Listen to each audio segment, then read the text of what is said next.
I remember the first time I saw it.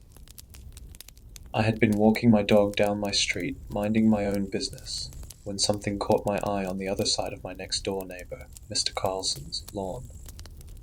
After standing there for a moment, unable to put my finger on it, I eventually noticed a key just hanging there in the doorknob of his front door. Not thinking too much of it, I went on with my walk and immediately forgot about it. But then the next day I saw it again, as did I the next day after that, and the next day after that. Eventually, after a week had passed, I started to get worried. See, the thing is, I would have maybe written off the key as a simple mistake before going on a trip, but Mr. Carlson was quite old and frail, and had stopped leaving his house a long time ago, depending on caretakers for groceries and basic home goods, which brought me to my next conclusion, that it must have been one of his caretakers. But then I remembered that they stopped by his house every few days, and surely would have noticed the key. Finally, after 2 weeks of indecision, I worked up the courage to walk over to Mr. Carlson's door, place my hand on the doorknob, the key still hanging from it, and turn the knob. As I turned it, I couldn't help but hear a faint echo, like the sound of a couple people shouting from 100 yards away. I stopped and looked around. Nothing. I turned back to the door and opened it. Fearing the worst, I braced myself, closing my eyes. Upon opening them, I simply saw an empty foyer, and let out a sigh of relief. But what I didn't know was that the worst thing that I feared was nowhere near what I'd soon discover. "Mr. Carlson," I called out before shutting the door behind me. Click. Suddenly the lights went out, and I saw them. Mr. Carlson and Brenda, our neighborhood post office worker, sitting on the staircase together, a look of horror in their eyes. Mr. Carlson, what a relief, and Brenda, I haven't seen her in a week. I thought to myself, remembering the past week's strange lack of mail that everyone in the neighborhood had been talking about. Looking back on it, I should have put two and two together. But what possibly could the disappearance of our mail person and a key in my neighbor's door have in common? I was about to find out. "Brenda, what are you doing in Mr. Carlson's house?" She simply replied, "The key." "Oh, it's yours?" I asked, letting out a sigh of relief after spending 2 weeks running through every possible reason for it being left in the door. But before I could bask in the moment, she interrupted me. "No, it's not mine, or his," she said before turning to Mr. Carlson, who looked exhausted. "It belongs to him," the old man said. "Him?" I asked, confused by where he was going with it. "The man who visits us," Brenda said. "Visits you? What do you mean?" "Just wait, he'll be back, especially now that you're here," Mr. Carlson said. "He's right. I entered just like you did, after dropping off the mail and wondering if something was the matter, finding Mr. Carlson here and that I was trapped inside. And within a few minutes the man arrived," Brenda explained. "Wait, what are you trying to tell me?" "That you're trapped here," the old man said. "Trapped?" I laughed. "Yeah, okay. Is this some sort of Halloween prank? What with the lights off and everything?" That's when I casually walked back over to the door and tried to open it. Click, but it didn't budge. I stood there for a moment with my back to Brenda and Mr. Carlson, wondering if maybe there was some truth to what they were saying. And that's when I heard him. "See?" A hoarse, disturbing voice called out from behind me. "They're right, you're trapped." Chills ran down my spine as I realized that the voice couldn't be coming from Brenda or Mr. Carlson. I couldn't bear to turn around, so I simply called back to the voice. "Who are you?" "I'm the keeper of the keys to your worst nightmares." I turned around to find a man standing there in the darkness, his eyes glowing and keychains dangling from every inch of his body. "Let us out!" I screamed at him, pretending to be courageous, but terrified by the mere sight of such a thing. He simply replied, "Certainly," before looking at his body and removing a particular keychain with one key on it. "Yes, this one's for you," he said as he handed it to me. "This will open the front door from the inside. Go ahead, leave." I looked at the key, then back at the door, then back at the monster and smiled. "You idiot. Why would you ever give it to me?" I'll be back with the police, and you better not be here." Then I walked over to the front door and inserted the key. "Don't do it," Brenda cried out. "He's tricking you," Mr. Carlson added. But I was too compelled by my plan to listen to them and proceeded to turn the doorknob. Click. It opened. "See," I said as I turned back to Brenda and Mr. Carlson with a smug look on my face. They simply shook their heads in disappointment. I turned back, opened the door, stepped outside, and shut it behind me, to find myself in a bedroom. My childhood bedroom, to be exact.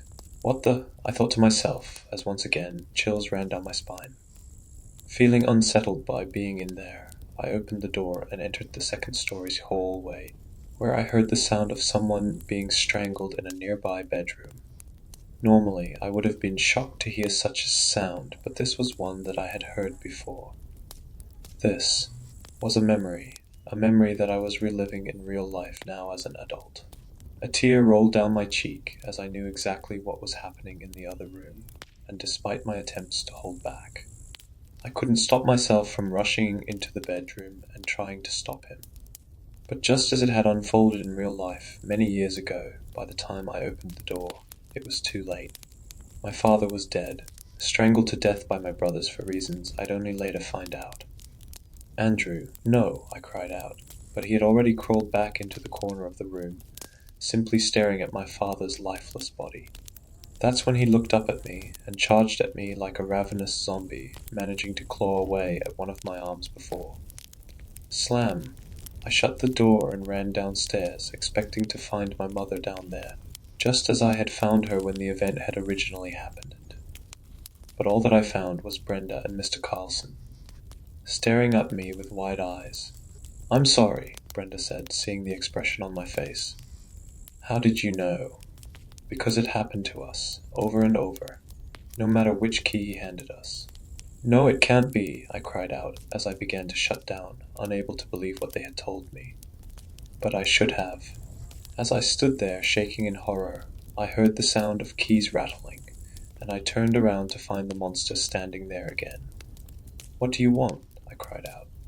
But he didn't answer. He simply looked down at his body and removed a particular keychain with one key on it. "Yes, this one's for you," he said as he handed it to me. I looked at the key, then back at the door, then back at the monster, this time unable to smile. I knew another horror lay before me. Knew that the key would not help me escape the house. But for reasons I can't quite explain. Maybe I thought there was an inkling of a chance that the key would work. Or maybe it was a desire to see my father again. I took it anyway. Took it and opened the door, only to relive the same horrifying memory and return back to the staircase where Brenda and Mr. Carlson were standing. Once again the monster returned. Once again he handed me a key, and once again I disappeared through the door.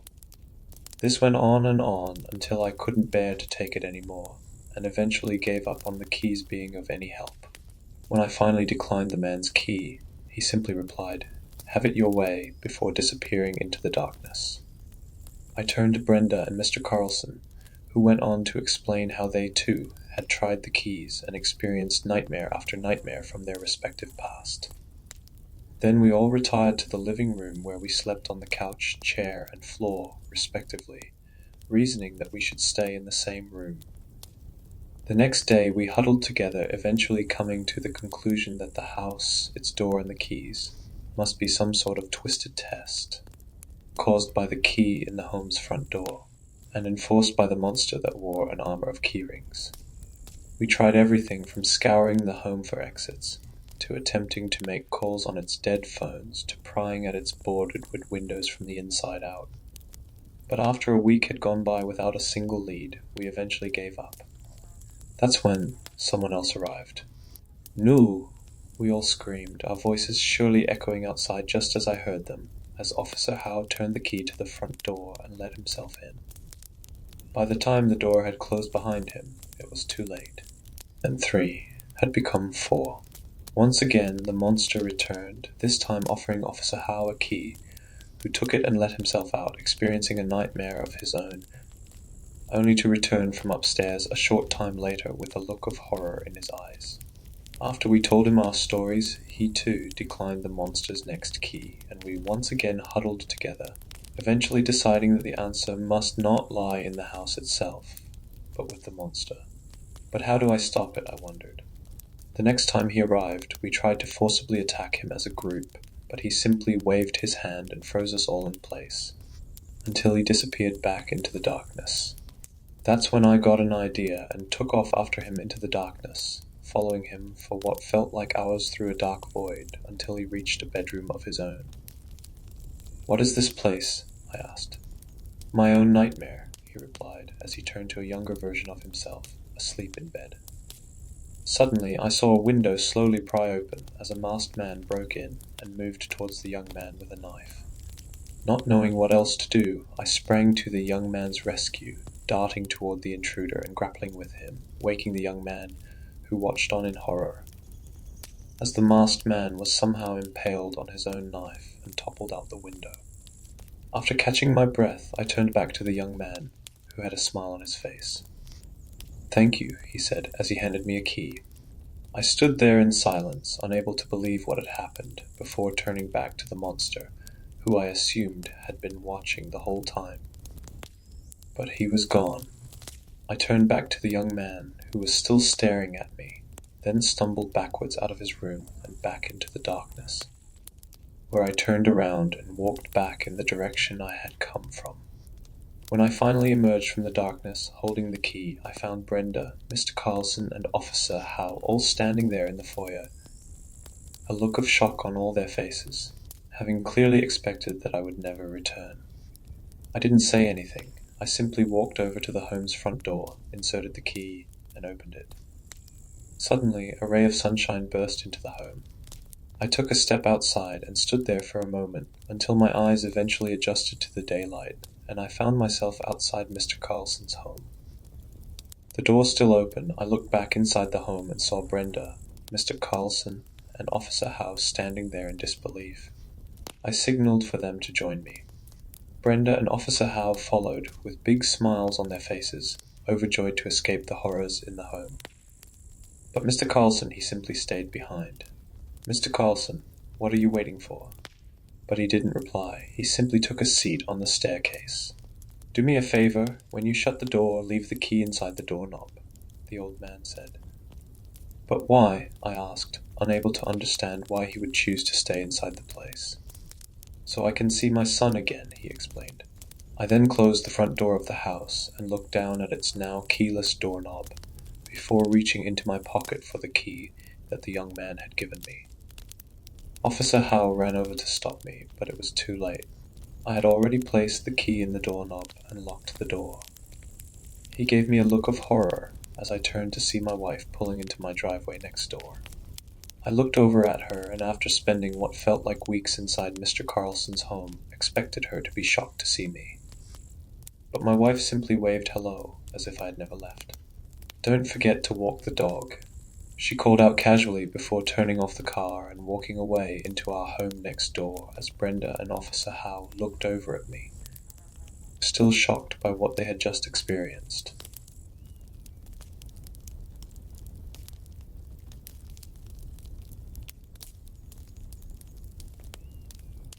Please help me. I'm stuck in my room months after surviving the most traumatic experience of my life, and according to my doctor, I'm developing agoraphobia. But I don't think he or my family understand that I'm in literal fucking danger. I haven't slept in, 3 days? I can't eat, and I've locked myself in here for my own safety, as well as my father's and brother's. I have no clue what to tell them. Fuck, I don't even know where to start.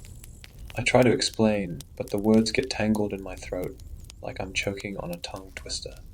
And I won't tell you why my hands are slick with blood, sticky, wet, and fucking vile. I can still feel it, like there's something lodged deep inside me. So deep not even my dad's penknife can reach it. I've spent most of the week hunched over the bathroom sink, watching dried blood swirl down the drain like tea leaves. I've carved into my ear so many times the sting of the blade doesn't even register anymore. But you have to understand, if I don't get this thing out of me, they'll find me again. And this time I'm not sure I'll survive. First, let me make this clear. This isn't some attention-seeking bullshit. I know what I went through seriously fucked with my head, but like I keep telling everyone, I know they're not done with us. My doctor thinks I'm crazy, and my dad is considering sending me to a psych ward. Mom is different. She's been on the other side of my bedroom door all day, guarding me, protecting me from them. Dad says it's PTSD and maybe that's part of it, but I'm also being hunted. Maybe a psych ward is what's best for me, but they'll find me, just like they've undoubtedly found the other 4. I've never felt so helpless, so hopeless, so alone. Dad is convinced just because Grammy had schizophrenia, I must have it too. Mom told him to leave. Like I said, for his own safety. This is me screaming into the void because I have nobody else to talk to. I'm 17 years old, and back in July, my mom forced me to join a social experiment which was basically an untelevised Big Brother, but for Gen Z. I wasn't interested. Last year's summer camp had already been a disaster. A kid caught some virus. He didn't die, but he got really sick, and they said it had something to do with the lake. Luckily, I didn't swim in it. Camp was cancelled, and for months afterward I had to go in for bi-weekly checks to make sure I wasn't infected. I thought this summer would be less of a mess. But then Mom gave me an ultimatum. Either I join a summer camp or extracurricular like my brother, or she'd send me to live with Dad. For reasons I won't explain, yes, I'd rather risk contracting a disease than spend the summer with Dad. His idea of a vacation is dragging my brother and me to his office. Now that Travis and I are old enough to make our own decisions, we avoid him like the plague. The divorce just made it easier. Mom never stops. She either works, runs errands, or creates new jobs so she can stay busy. When we were younger, she was diagnosed with depression. A lot of my childhood was spent sitting on her bed, begging her to get up, or being stuck in Dad's office, playing games on his laptop. Now Mom makes up for all that lost time by being insufferable. She thought she was helping, but in reality I was being smothered. When I wasn't interested in participating in her summer plans, my mother already had a rebuttal. Looming over me, blonde wisps of hair falling in overshadowed eyes, and wrapped up like a marshmallow, Mom resembled my personal angel of death. "Just read it," she sighed, refilling my juice. The flyer looked semi-professional, if you ignored the Comic Sans. It was black and white, with a simple triangle in the center. I'll admit I was kind of intrigued. 10 teenagers, 5 boys and 5 girls, all living together in a mansion on the edge of town. It sounded like a recipe for disaster. 2 days later, we got the call. I was in. The terms raised brows. I wasn't allowed to use my real name. Instead, I had to pick from a list of traditionally feminine names, whatever that meant. Marie, Amelia, Rosa. Mom doesn't understand the meaning of no, so I found myself stuck in the passenger seat of her fancy car as she drove me to the preliminary testing center. The tests were supposed to assess our mental and physical health to make sure we were fit for the experiment. The building loomed ahead, a cold, sterile structure of mirrored glass. No welcome signs, no color, just a desolate parking lot and checkerboard windows reflecting the afternoon sun. Yeps, exactly how I wanted to spend my summer, being probed inside a dystopian hellhole. Seeing the testing center was the moment my feeble reluctance, but going along with it anyway. Because why not? Turned into full-blown panic once I caught sight of those soulless, symmetrical windows staring down at me. With my gut twisting and turning, I begged Mom to let me go to the disease-ridden summer camp instead, or better yet, let me stay inside. There was nothing wrong with rotting in bed all day. "I'm not going," I said, refusing to shift from my seat. Mom sighed impatiently, glancing at her phone. My consultation was at 1:30, and it was 1:29. "Tessa," Mom said with a sigh, "I'm not supposed to tell you this. It's against the rules. But," she rolled her eyes, "call it quid pro quo if you want. I knew what was coming. The same threat every summer. If you don't do what I say, you can go live with your father." I avoided making eye contact with her. "I'm not living with Dad." Mom cleared her throat. "This isn't just a social experiment, Tessa. It's a test of endurance. The team that stays in the house the longest wins a prize." She paused, playing with her fingers in her lap. $1 million. I nearly fell out of my seat. $1 million? I choked out. Are you serious? Parents aren't supposed to tell the participants. Mom shushed me like they could hear us. It's to avoid coercion. The experiment is supposed to be natural participation and a genuine intention to take part. Mom's lip twitched. But I know you wouldn't participate unless there was money involved. Mom sighed. Is this the wrong time to say you remind me of your father? She was sneaking panicked looks at me, but I was already thinking about how $1 million would get me through college without a dime from Dad, who was using my college fund to drag me on vacations. I snapped out of it when Mom not so gently nudged me with a chuckle. Between the 5 of you, she reminded me. But still, it's a lot of money, Amelia. Amelia. So she was already calling me by my subject name. Totally normal. Before I knew it, I was sitting in a clinically white room with several other kids. No windows, just a single sliding glass door. There were 3 rows of plastic chairs with 4 occupied. 2 girls on my left, 2 boys on my right, all bathed in painfully bright lights. I could only see their torsos. A guard collected my phone, a towering woman resembling Miss Trunchbull, right down to the too tight knotted hair and military uniform. I barely made it 3 strides before she was stuffing a white box under my nose, 4 iPhones already inside. I dropped my phone in, only for her to pull it back and thrust it back in my face. Turn it off, she spat. I obeyed, my hands growing clammy. I was referred to as Amelia and told to sit in my assigned seat.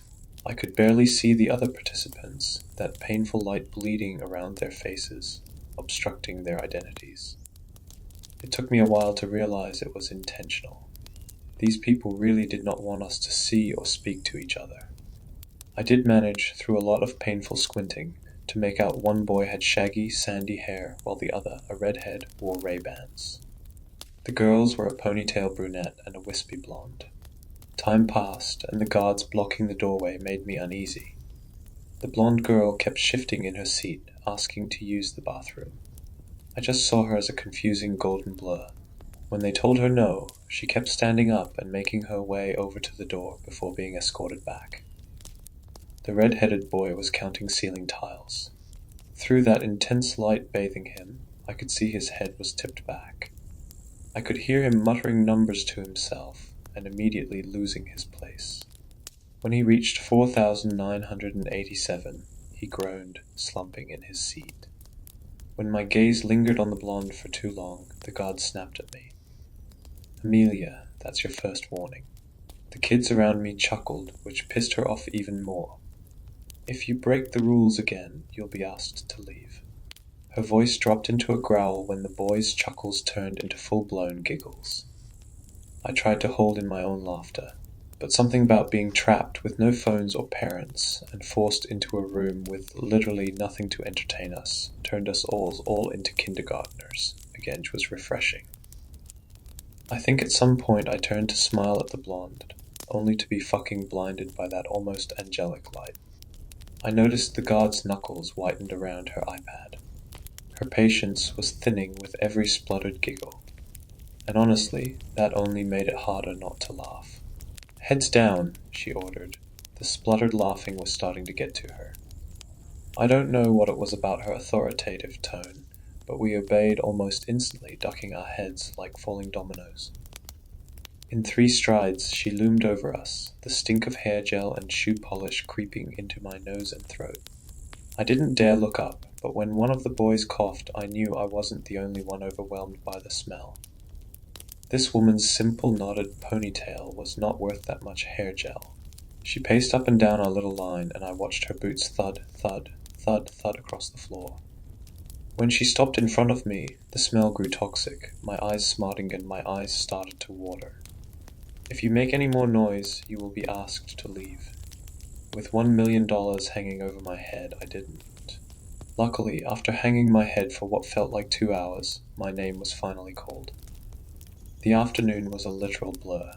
I was welcomed into a small room and told to perch on a bed with a plastic coating, the kind they have in emergency rooms. I went through my usual checkup. They measured my height and weight and drew some blood. According to the man prodding and poking me, my physical health was perfect. During the mental health tests, I answered a series of questions about my well-being, confidence, social life, relationships, and overall attitude toward life. I studied the guy's expression as he ran through the questions, and I swear he didn't even blink. He looked about my dad's age, maybe a little younger, with a receding hairline. He wore casual jeans and a shirt under a white coat.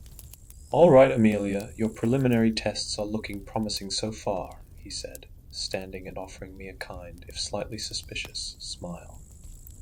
It looked almost mocking. "You're probably not to like this part, but I can assure you this is simply to protect subject confidentiality." He nodded reassuringly. I tried to smile back, but I was definitely grimacing. He turned his back and rummaged through a drawer, pulling out a scary-looking shot. I hated needles. My gaze was already glued to the door, calculating how to dive off the bed without looking childish. I jumped when a screech echoed from outside, reverberating down the hallway. It was one of the guys. Before I could move, the doctor was in front of me, his warm breath in my face. "Open wide, Amelia." I did, opening my mouth as wide as I could. He chuckled. "Your eyes, Amelia. Open your eyes as wide as you can, and try not to blink, all right?" Another cry echoed, louder this time. The same boy. Thundering footsteps pounded down the hallway. "No, let me go. Get the fuck off me. I don't want to." I found my voice, though it came out as a whimper. "Is he?" "We're having slight trouble with one particular subject," the doctor murmured, his gloved fingers forcing my left eye open. "He is afraid of needles." His tone was gentle, and the knot in my stomach loosened. I barely felt the shot as I focused on counting the ceiling tiles. He pricked both of my eyes, and when it was over, he told me to blink 5 times and open them again. "It's not permanent," he said, though his voice sounded strange. It wasn't just my vision, it was messing with voices too. "It should wear off by the time you get home." He helped me stand. "If you're still experiencing blurred vision after 6 p.m., don't hesitate to contact us." Blurred vision. At first, I didn't understand what he was talking about until my gaze found his face, which was shrouded in an eerie white fog. I couldn't blink it away.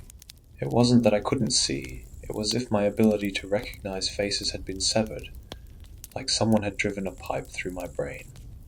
After temporarily blinding me, they released me from the room. I was maybe 4 steps from the threshold when I nearly tripped over someone. No, it was more like I almost fell over them.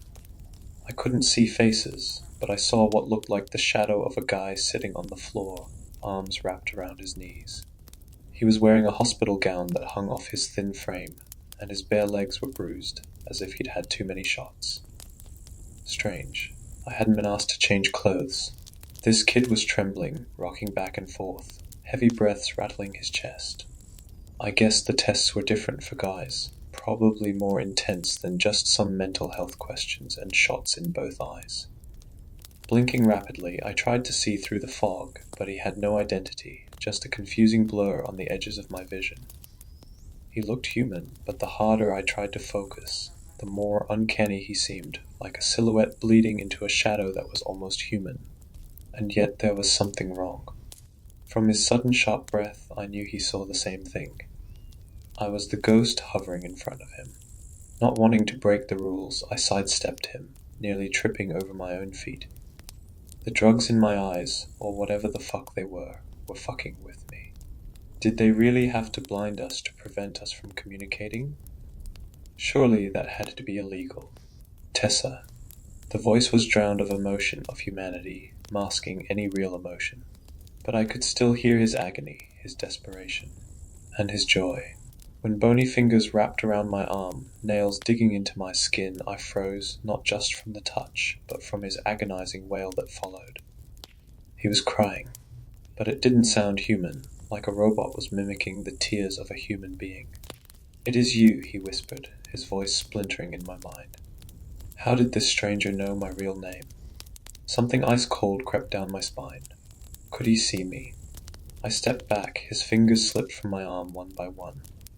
He swayed, and so did his foggy, incoherent face. His torso was easier to make out. The boy was skinny, almost unhealthily so, his clothes hanging off him. "Don't move," he whispered. "They're watching us." I was aware I was backing away, before he was suddenly in my face, his breath cold against my skin. Too cold. "You need to listen to me, because I'm only going to say this once."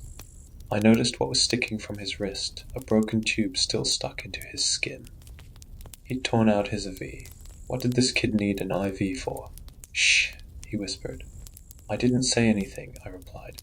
He laughed, which was a strange, choking sound through a robotic filter. "You sound like a Dalek," he giggled, barely holding himself together. Then, without warning, he grasped my arm tighter, drawing a small screech from my throat. "They keep calling me.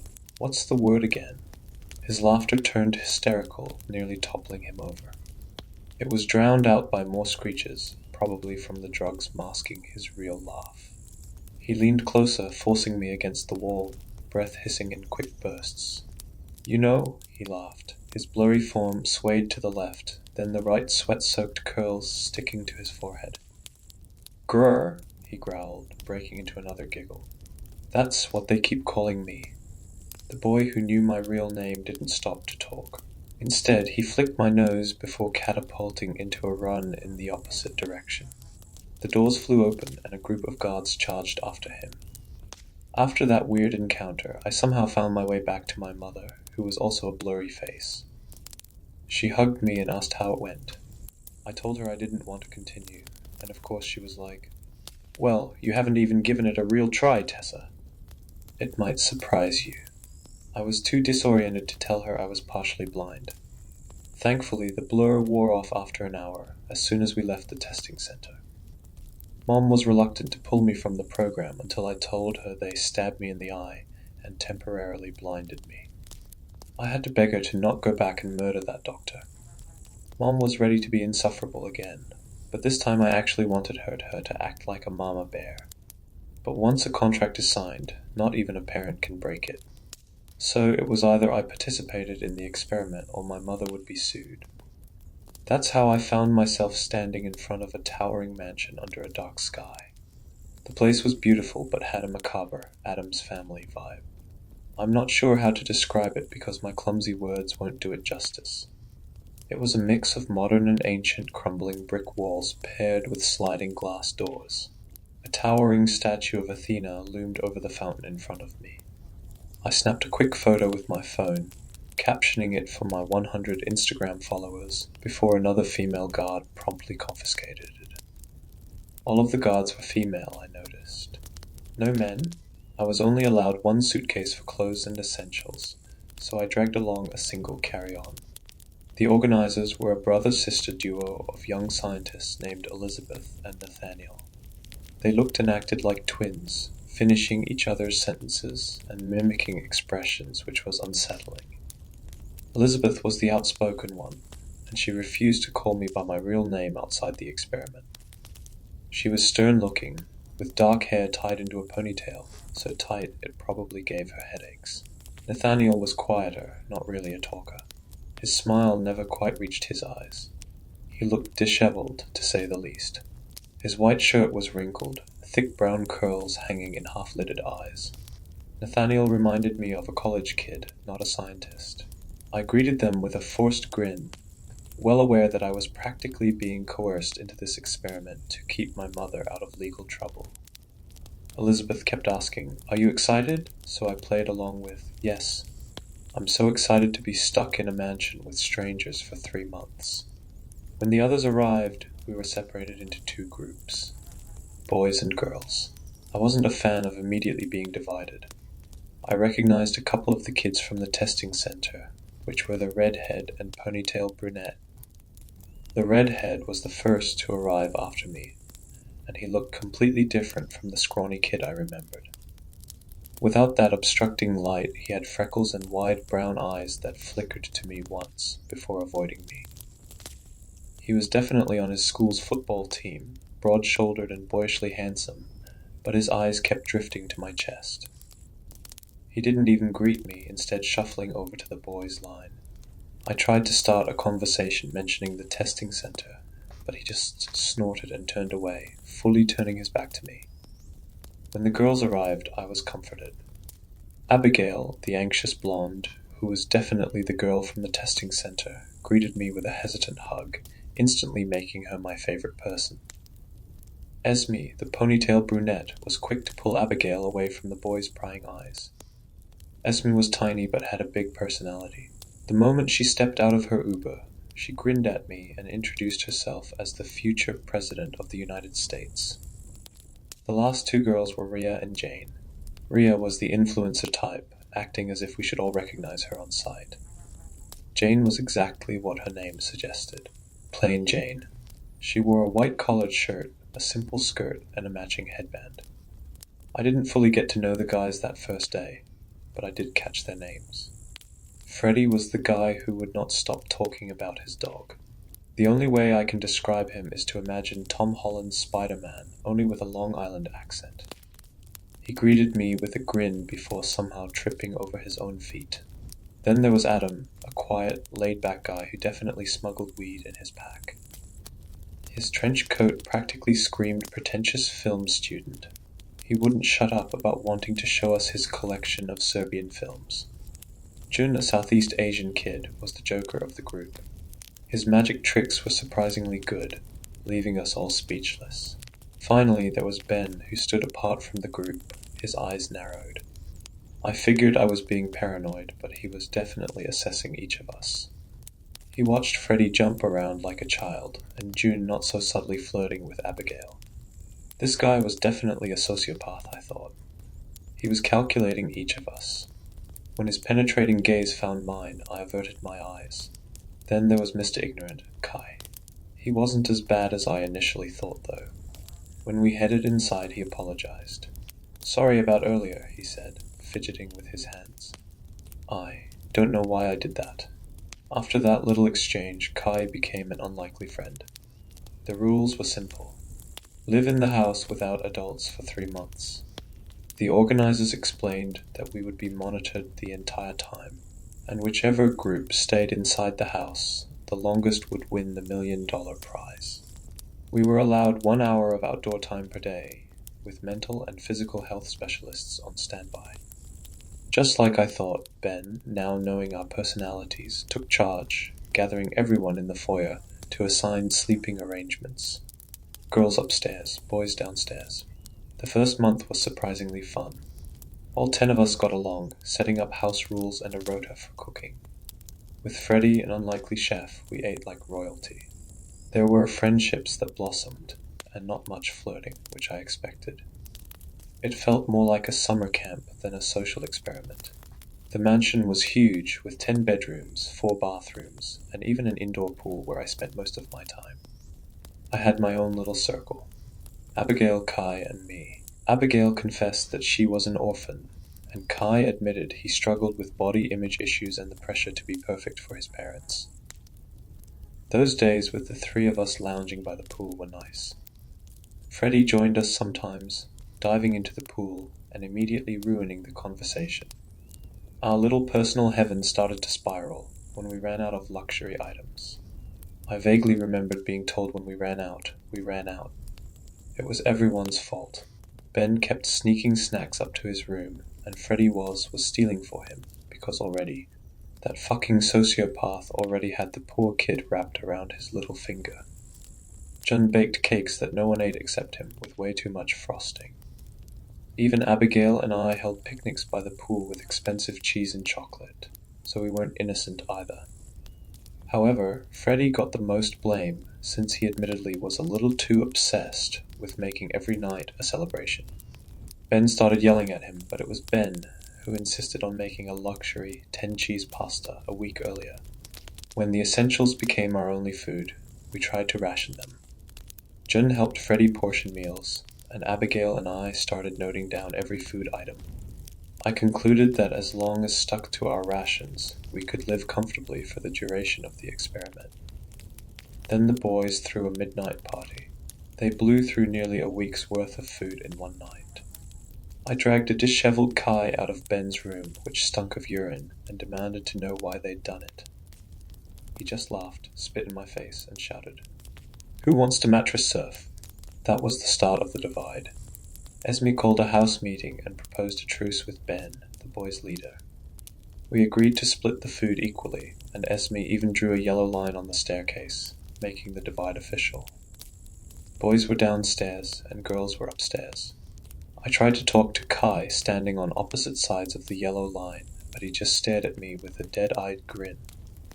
He wasn't listening to me, bursting out into childish giggles when I tried to talk to him.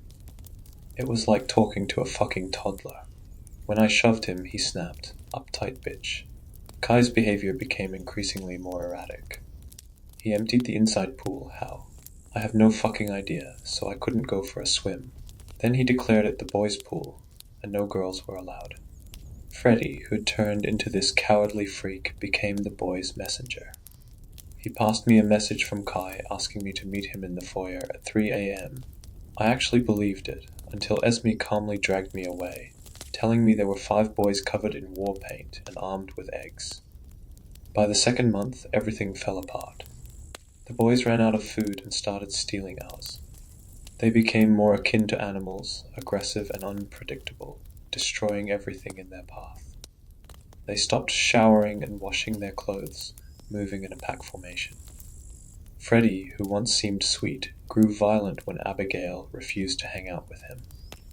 He screamed in her face before throwing food at her, food that we needed. Adam and Ben ruled the boys' side of the house like kings, sending Freddy running around like a pathetic fucking messenger pigeon. He was so obsessed with being accepted by the boys, this kid had become their lapdog. When I tried to pull him to our side, he started shrieking like an animal, and to my confusion, June came and dragged him away, hissing at us in warning. Esme was too kind for her own good. She offered to give them a small selection of essential food items in exchange for them stopping destroying the house. They agreed, and we gave them 6 loaves of bread, a single pack of cookies, and an 8-pack of water. They used the water to soak us in our sleep, despite having access to tap water. I wasn't expecting Kai to pay me a visit the night after their hazing ritual. He pulled me from my bed, muffling my cries, and dragged me into the downstairs bathroom. I was ready to scream bloody murder, but then I saw the slow trickling streak of red pooling down his temple. Kai held a finger to his lips, motioning for me to stay silent. He got close, far too close for comfort, backing me into the wall. His lips grazed my ear before he let out a spluttered sob. "There's something wrong with me," Kai whispered. "I keep blacking out and what I do doesn't make sense. I keep trying to apologize to you, and I don't understand what's gotten into us, but I..." He stepped back, dragging his nails down his face, stabbing them into his temple. "I can feel it," he said, his voice fracturing as he pressed harder against his temple, his lips curling into a maniacal grin. "There's something in my head, and it's right fucking there. I can't get it out of my head." Kai slammed his head into the mirror, but his expression stayed stoic. He didn't even blink. "I can't think," he whispered, tearing at his hair. "I can't fucking think straight, and I can't..." I watched his eyes seem to dilate, the edges of his lips crying out for help, slowly curl into a smirk, his arms falling by his sides. When he shoved me against the wall, the breath was ripped from my lungs. He kissed me, but it was forceful, and it hurt, the weight of his body pinning me in place. Kai's eyes were wide, his gaze locked onto my body, drool spilling from his lips and trailing down his chin. I shoved him back with a shriek, and he stumbled, blinking rapidly. I don't know why I did that. The boy broke down, trying to stifle his own hysterical sobs. With an animalistic snarl, he punched the mirror, and it shattered on impact. His breaths were heavy, spluttering on sobs. "You need to get it out."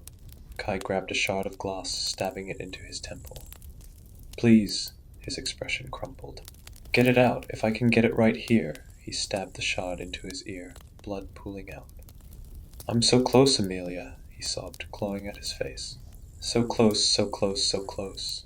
When he stabbed the shard into his cheek and burst into hysterical giggles, I remembered how to run. I could still hear him, his cries echoing down the hallway. "Get it out, get it out, get it out." That night, after no communication from the outside world, I made sure to lock the 5 of us girls in Abigail's room. I was terrified of Kai, and as the night went on, the boys began to thunder upstairs, Wolf whistling and laughing, pounding at our door. I wasn't sure when and how I'd managed to fall asleep, only to be woken around 4 a.m. by a screeching sound, and Elizabeth's voice calmly telling us to keep our eyes shut and leave the premises. And no matter what happened, we could not open our eyes. But I didn't have to see. I could already feel it, something sticky pooling between my bare toes as we left our room. Elizabeth's voice led the 5 of us downstairs, and I'll never forget the sensation of slipping in something wet and squishy, that oozed and slicked the back of my bare soles. 24 hours later, we were informed that all 5 boys were dead, presumably killed by an animal that had gotten in. But that wasn't true. For 2 weeks, I stayed in the facility for more tests. Elizabeth and Nathaniel told us to be as honest as possible, but when the other girls started to speak up about that night, they were promptly removed from group therapy. Esme was the first. The girl who I looked up to broke into a hysterical fit, attacking 3 guards. The next time I saw her, she wore a dead-eyed smile. I did try to ask her about that night, only for her expression to go blank, her smile stretching wider and wider, almost inhuman. I didn't even realize she'd lunged at me until Esme was straddling me, her hands around my throat. Something wet hit my cheek, drool. Esme was drooling. I stayed quiet and pretended to take medication I was prescribed for trauma, spitting them down the drain. I didn't tell the people in white prodding me that I lost myself, lost time, and for a dizzying moment, lost complete control. The people in white tell me I awoke at the sound of the alarm, but that wasn't true. I just remember rage that was agonizing, tearing through me like poison. I remember awakening to animal-like screeching. I was curled up inside a sterile white room, my knees to my chest, sitting on a plastic chair. I felt perfectly clean, and yet Kai's blood was dried under my fingernails, slick on my cheeks and dripping from my lashes. He was all over me, staining me, painting my clothes to my flesh. His entrails were bunched in my fists, entwined between my scarlet fingers. Rage. What he had done to me played like a stuck record in my head. I was half aware of my fingers scratching at the plastic of the chair. I could hear the other girls screeching, ripping the boys apart, and the stink of flesh, the sweet aroma of blood thick in the air, made my mouth water. I was on the edge of my seat, spitting out fleshy pieces of Kai's brain stuck between my teeth. I think I'm going crazy. His voice startled me, and I lifted my head, finding myself staring into 3 monitors playing footage from inside the mansion. There he was on the screen, balancing on a chair in front of a camera. His voice was slurred, his eyes dilated. I think there's... Kai punched himself in the face until his nose exploded, until he was picking at tiny metal splinters stuck to his lips and chin. There's something in my head, he wailed. The footage switched, this time, to the testing center. There I stood, paralyzed, blinking rapidly at the ghostly figure I couldn't see. And standing in front of me was a boy. Tessa. His smile was wide, dreamlike. He could see me. It is you. I felt something come apart in my head, unraveling. Especially when I was painted head to toe in him. But the thought was burned away before it could fully form. The footage flickered to a smiling Elizabeth, with her arms folded. "It's okay, Amelia," she said. "We all knew the girls were going to come out on top. From the moment we are born, women are made to be the hunters, while men, who of course mentally devolve with animal-like traits, are the hunted." She laughed, only for Nathaniel to grumble something behind her. Proving this to my stubborn brother was of course a chore, but now he knows. Elizabeth's eyes were manic. "The future is female. Women will climb towards the top of the food chain, while men are pathetic little boys will regress to mindless beasts." I took in every word, squeezing entrails between my fists. "All right, Amelia, I want you to repeat what I say, all right? Then you can go finish your meal. I bet you're excited," she leaned forward. "I'm sure you're looking forward to stage 2 of the experiment. Now, what happens when the hunted fight back?" The woman clapped her hands together. "Even better. Why don't we see what happens when the hunters are let out of their cage? Just get on with it, Nathaniel said from behind her. Stop fucking gloating, sis. I found myself mimicking Elizabeth's smile, my lips spreading wider. It was a bear that killed the boys, she said in a sing-song voice. I copied her, the words rolling off my tongue perfectly. It was a bear. When the sliding glass door opened, releasing me back into the house, Freddie stumbled past me. Like clockwork, the girls surrounded him in a pack. Abigail was the first to lunge, leaping onto his back with a feral snarl.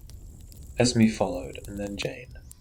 I don't remember much past that moment, but I do remember Freddie's blood sticking to my skin, ingrained and entangled inside me.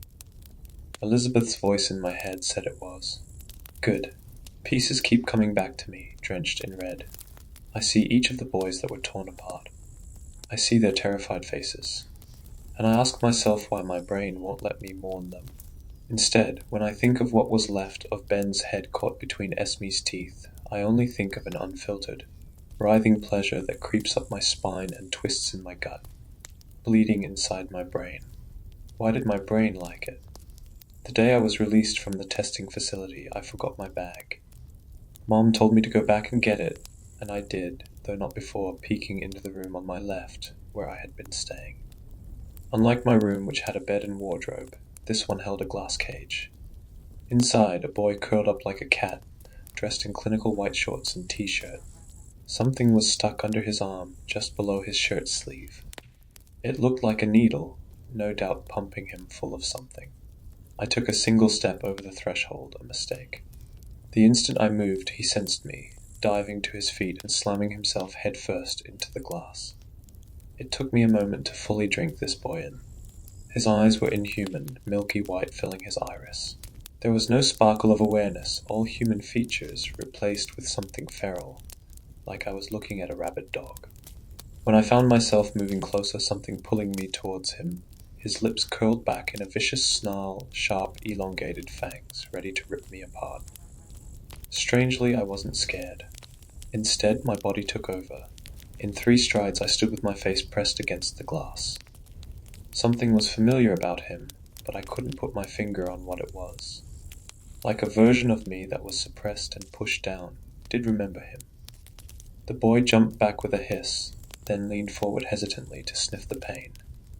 Something inside me snapped, and I hissed back at him.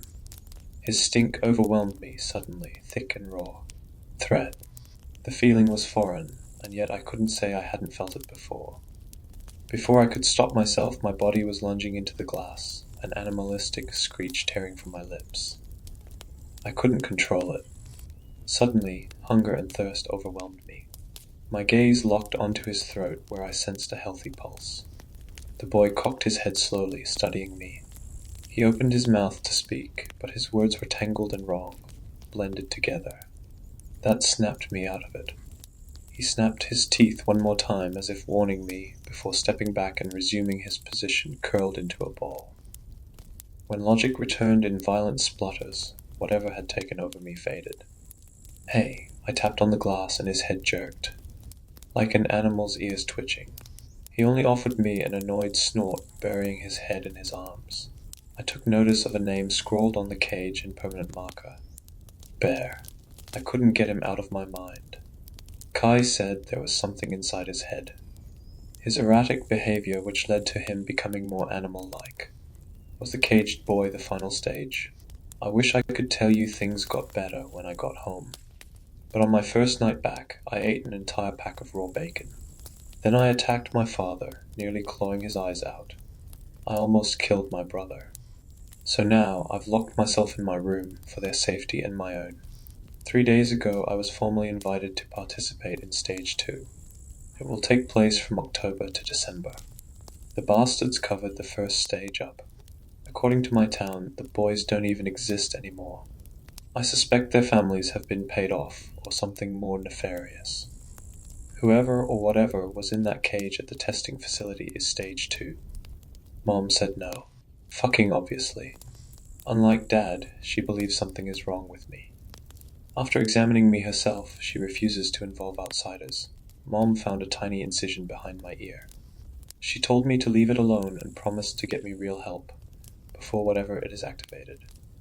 But she's as scared as I am. She won't go to work. She just sits in front of my bedroom door, waiting.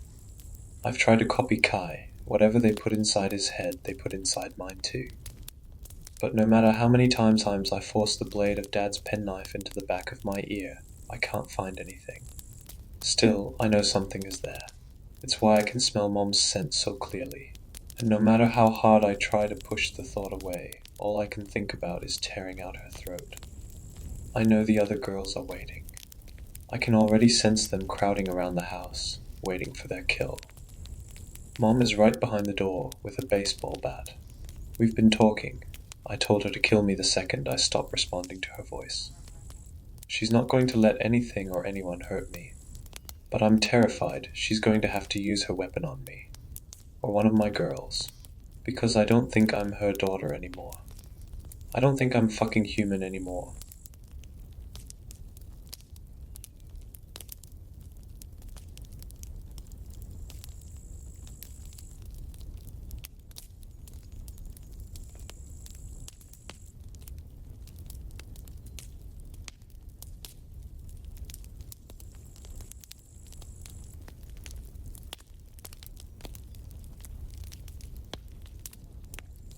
I used to live in the middle of backwoods Pennsylvania, near a set of train tracks that ran through the woods. About once, maybe twice a week, I would hear the cry of a train horn splitting the air, always at a different time, but usually in the early morning or late evening. Sometimes it would even wake me from a dead sleep in the middle of the night. The little house I was renting was nice, at the very end of the cul-de-sac I lived in, and nestled back against a copse of trees. I wasn't entirely sure where the train tracks were, since they didn't run through town anywhere. But every time I was startled by the piercing cry, I thought it sounded like it was coming from the woods. The longer I lived in that little house, the more curious I got about the train. It probably sounds silly, but I've always liked trains, and even though I found the train horn startling, it was comforting in a weird way too. Every time it sounded, my ears would perk up, and I would find myself tracing the sound as it moved, trying to pinpoint exactly where it came from, and where it was going to. Finally, after about a year of that, I decided to take one of my days off and go look for the train tracks. I put a few bottles of water and some snacks in a backpack, put on my favorite pair of walking shoes, and practically skipped out the front door. It reminded me of being a kid. I didn't have the best home life, so it wasn't uncommon for me to pack a bag with enough provisions and comic books for the day before disappearing into the woods near our house. The woods were my escape, a place where I was safe from anger, yelling, and whatever my parents were throwing at each other that day. The forest was always calm and quiet. It made me feel safe, a feeling I couldn't always get at home. As I walked out my back door, I was reminded of that and how much I loved going for those walks as a kid. I'll admit, I think I was expecting it to feel just as safe and magical now, but oh how wrong I was. The forest itself was perfect. Silence punctuated only by the occasional bird call or rustle of the leaves brushing each other in the wind. It was an early spring day, and the earth was spongy from recent rainfall. Dew dripped lazily from the green trees and sparkled on the tall grass as I walked through it. I made my way in the approximate direction I heard the train horn coming from. No real plan in mind for when I found it, just enjoying the breeze as it played with my hair. After about an hour, I finally found the train tracks and let out an excited whoop when they came into view. I raced forward like a little kid until I got right next to them. Then I began walking parallel to the tracks, towards the mountains in the distance. My parents had always told me not to walk near train tracks, but I always wanted to follow them just once to see where I wound up. I followed the train tracks with a spring in my step, not noticing the sun sinking lower in the sky until the shadows grew long enough in front of me to blend together into one big pool of shadow. When I realized the sun was starting to go down, I stopped. I had been so lost in my thoughts, and in finally fulfilling a childhood dream, that I hadn't realized how late it was. I turned around and followed the train tracks, now at a quicker pace, until I reached the area I thought I had started from. I was still following the tracks when a figure emerged from the twilight on the path in front of me. I couldn't make out any details, but it seemed to be entirely grey, like a smudge of ash on the horizon growing steadily larger. Something about it really unsettled me, which I attributed to being a woman walking alone at night and seeing a stranger approach in the twilight. I veered off the tracks and made my way through the woods, emerging one neighborhood over from my own, and followed the streets back to my house. Exhausted by the time I finally got there. I guess the stranger I saw on the tracks just left my mind. I didn't think about it at all for the rest of the night. And by the time I woke up the next day, I didn't even remember the vaguely unsettling encounter. It was a few weeks before I was able to make it back into the woods, but once another lazy day off came around, I packed my bag and escaped out the back door again. This time I left a bit earlier and went the other direction, towards what I assumed would be town, or maybe the next town over. I figured if I wandered to the next town by accident, I could always take a taxi home. This was before Uber was very popular. This time I took a can of spray paint and made a huge blue X on one of the trees that I could see from the tracks, so I would know where to head back into the woods to get home. I can't say for sure, but that decision might have saved my life. Again, time seemed to escape me, and before I knew it, it was late afternoon. I turned myself around and once again saw a smudge on the distant horizon, slowly approaching me and taking shape. This time there was enough light that I assumed it would be fine, probably just another person wandering the train tracks to fill their empty Sunday afternoon. I kept walking, studying the trees surrounding the tracks on either side, and admiring the giant purple mountains in front of me. I was startled from my reverie to realize that what had been nothing more than a smudge, the last time I looked, was now a person, just a few hundred yards away at most. I studied him as he approached. He seemed to be wearing a grey three-piece suit and grey shoes. His hair was grey too. He carried some kind of bag. It looked like a white trash bag, like one of the really heavy-duty ones, and it almost looked like it was filled with a liquid. It heaved and sagged, even though he carried it with such ease it could have been full of helium. I'll admit, I didn't find him terrifying at first. It was a lovely afternoon, I was enjoying myself, and I've always been a really friendly person. So I was actually kind of excited that I might get to meet one of my neighbors out on my little walk. But when we were close enough for me to greet him, I felt a wave of nausea wash over me. It was like all my senses shut down, and the only thing I was left with was this awful feeling of complete and total revulsion. Despite my vision going grey around the edges, I forced myself to keep walking, to get past the mystery person and closer to home. When we were right next to each other, all my senses returned to normal, and I noticed with a pang of fear and concern that even the man's skin was an ashy shade of grey. He continued to face forward, but his face seemed to melt and twist in my direction. All the features remained clear, but it was like the skin behind his face was melting, allowing the face itself to slip in my direction. He smiled at me, flashing grey teeth and the corner of a grey tongue peeking out of his mouth. Then he passed me, and I took a huge gulp of air, trying to calm my rioting stomach and nerves. Despite how badly I wanted to collapse to the earth and sob from whatever the hell that was, I forced myself to keep walking. Now more than ever I just wanted to get home. After a few more minutes of walking, I managed to convince myself I had just imagined it. Or maybe the man had some kind of medical condition, and I was being unfair to judge him so harshly. As I successfully guilt-tripped myself into brushing off the weirdness, I noticed something on the horizon. A grey smudge that seemed to be getting closer to me. I debated it for a moment, then allowed myself to stop and turn around. There was nothing behind me, no traces of the strange grey man. I turned back around, and somehow he had managed to clear almost all the distance between us in the time it took me to turn around and back. I forced myself to keep walking, insisting to my now terrified brain that it was a coincidence, or I had spaced out for longer than I realized. As I got closer to the man, I forced a smile onto my own face, and with every ounce of courage I had asked, "Hey there! Didn't we just see each other?" The look on his face didn't alter in the slightest, and neither did his stride as he approached. His mouth opened, and a voice as grey as a tombstone said, "We'll be seeing a lot of each other." The smile on his face stayed in place as mine faltered and crashed, and I picked up my pace to get past him as quickly as possible. As I did, a scent I hadn't noticed before wafted from his trash bag to my nose, and I had to resist the need, it was more than an urge, to vomit. What I smelled can only be described as death, plain and simple.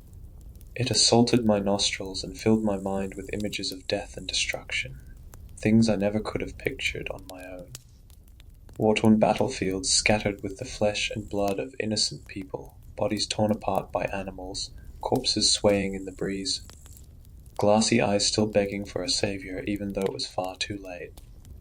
I gasped, pressing my hands to my mouth and nose, and hurried away. After a few minutes, the smell was gone, but the images and nausea remained.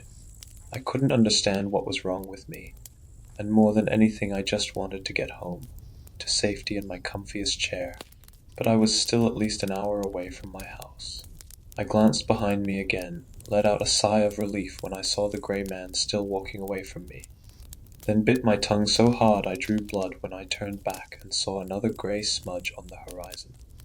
I whipped my head around again, and saw he had disappeared. With resignation to my fate, I turned back around already knowing what would be in front of me. Sure enough, the grey man with the grey smile was once again a few hundred yards in front of me. I bit back a little sob and looked around, wondering if I could get away from him somehow. Most of the area between the tracks and the trees was filled with grass and weeds that would go up at least to my waist. I would have been fine with that, except I'm terrified of ticks, and didn't want to risk taking one home with me. As the stranger approached in the distance, I weighed my options, pass the creepy old guy again, or risk getting a parasite. It was a hard choice, but I finally took a deep breath and plunged into the tall grass. I glanced over at the tracks, almost against my will, and breathed a sigh of relief. He wasn't there. He must have done his little disappearing trick when I stepped off the tracks. I smiled in relief and faced front again, my heart shattering into violent little shards in my chest as I jumped backwards and to the side. He was directly in front of me again, with that same carved-from-stone, grey-toothed smile. He continued walking forward, eyes on the horizon, fist clenched around the trash bag in his hand. I stopped moving and simply stared at him as he passed, begging my mind to make sense of what was happening.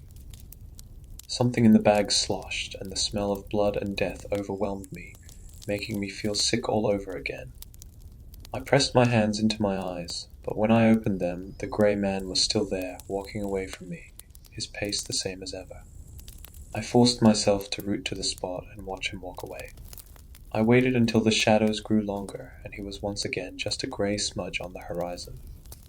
When I turned back around, I was angry but not surprised to see the grey smear in front of me again. I sighed and continued walking, telling myself it was a coincidence, or I was imagining things. But as he came back into focus, a distant part of my mind screamed that I was in danger. I made the mistake of shoving that voice and its wisdom to the back of my mind. I had to get home. I didn't want to walk in the tall grass and risk getting a tick, and the grey man was going to be there no matter what I did. So I might as well follow the tracks until I made it back home. This time, when the grey man got closer, the smell was the first thing that greeted me. I choked down my vomit and blinked tears from my eyes as I took a deep breath and held it. When the man was about 10 feet from me, something in his smile changed. He didn't move exactly, but his lower jaw seemed to grow, as if the hinges of his jaw were melting and allowing his face to sink lower and lower. For the first time his eyes met mine, and I knew I had made a horrible mistake. By the time he passed me, his jaw was down to his chest, but his eyes had never left mine. Once he was behind me, I began sprinting, only interested in getting home before it was completely dark. Up ahead I could just see the bright blue X I had spray painted on the tree, and I veered away from the tracks again, now running through the grass with no other thought in mind than getting back home. But as I ran, my vision began to blur slightly. The shadows of the trees turned grey and seemed to take on more form. Something grey appeared right in front of the tree I had painted on, slowly morphing into a grey man walking towards me, a trash bag swinging from his hand. I halted, waited until he was a few feet from me, then bolted to the side into the tree line. I crashed through the trees wildly, paying attention to nothing except the grey smudges that would appear in front of me, taking shape into the man more rapidly each time. By the time I saw my house in the distance, the grey man was practically running alongside me, smile still carved into his face, bag still swinging in his hand. Liquid and whatever else it contained sloshing around inside. I made it inside and locked the doors and windows, but outside I could still see the two pale shadows lurking, taking on the form of a man before disappearing again. I left Pennsylvania not long after that. It lost all its charm for me. But when I lay down in bed at night, all I can see when I close my eyes is the grey man, off in the distance. He gets closer every night, and I know someday he'll catch me.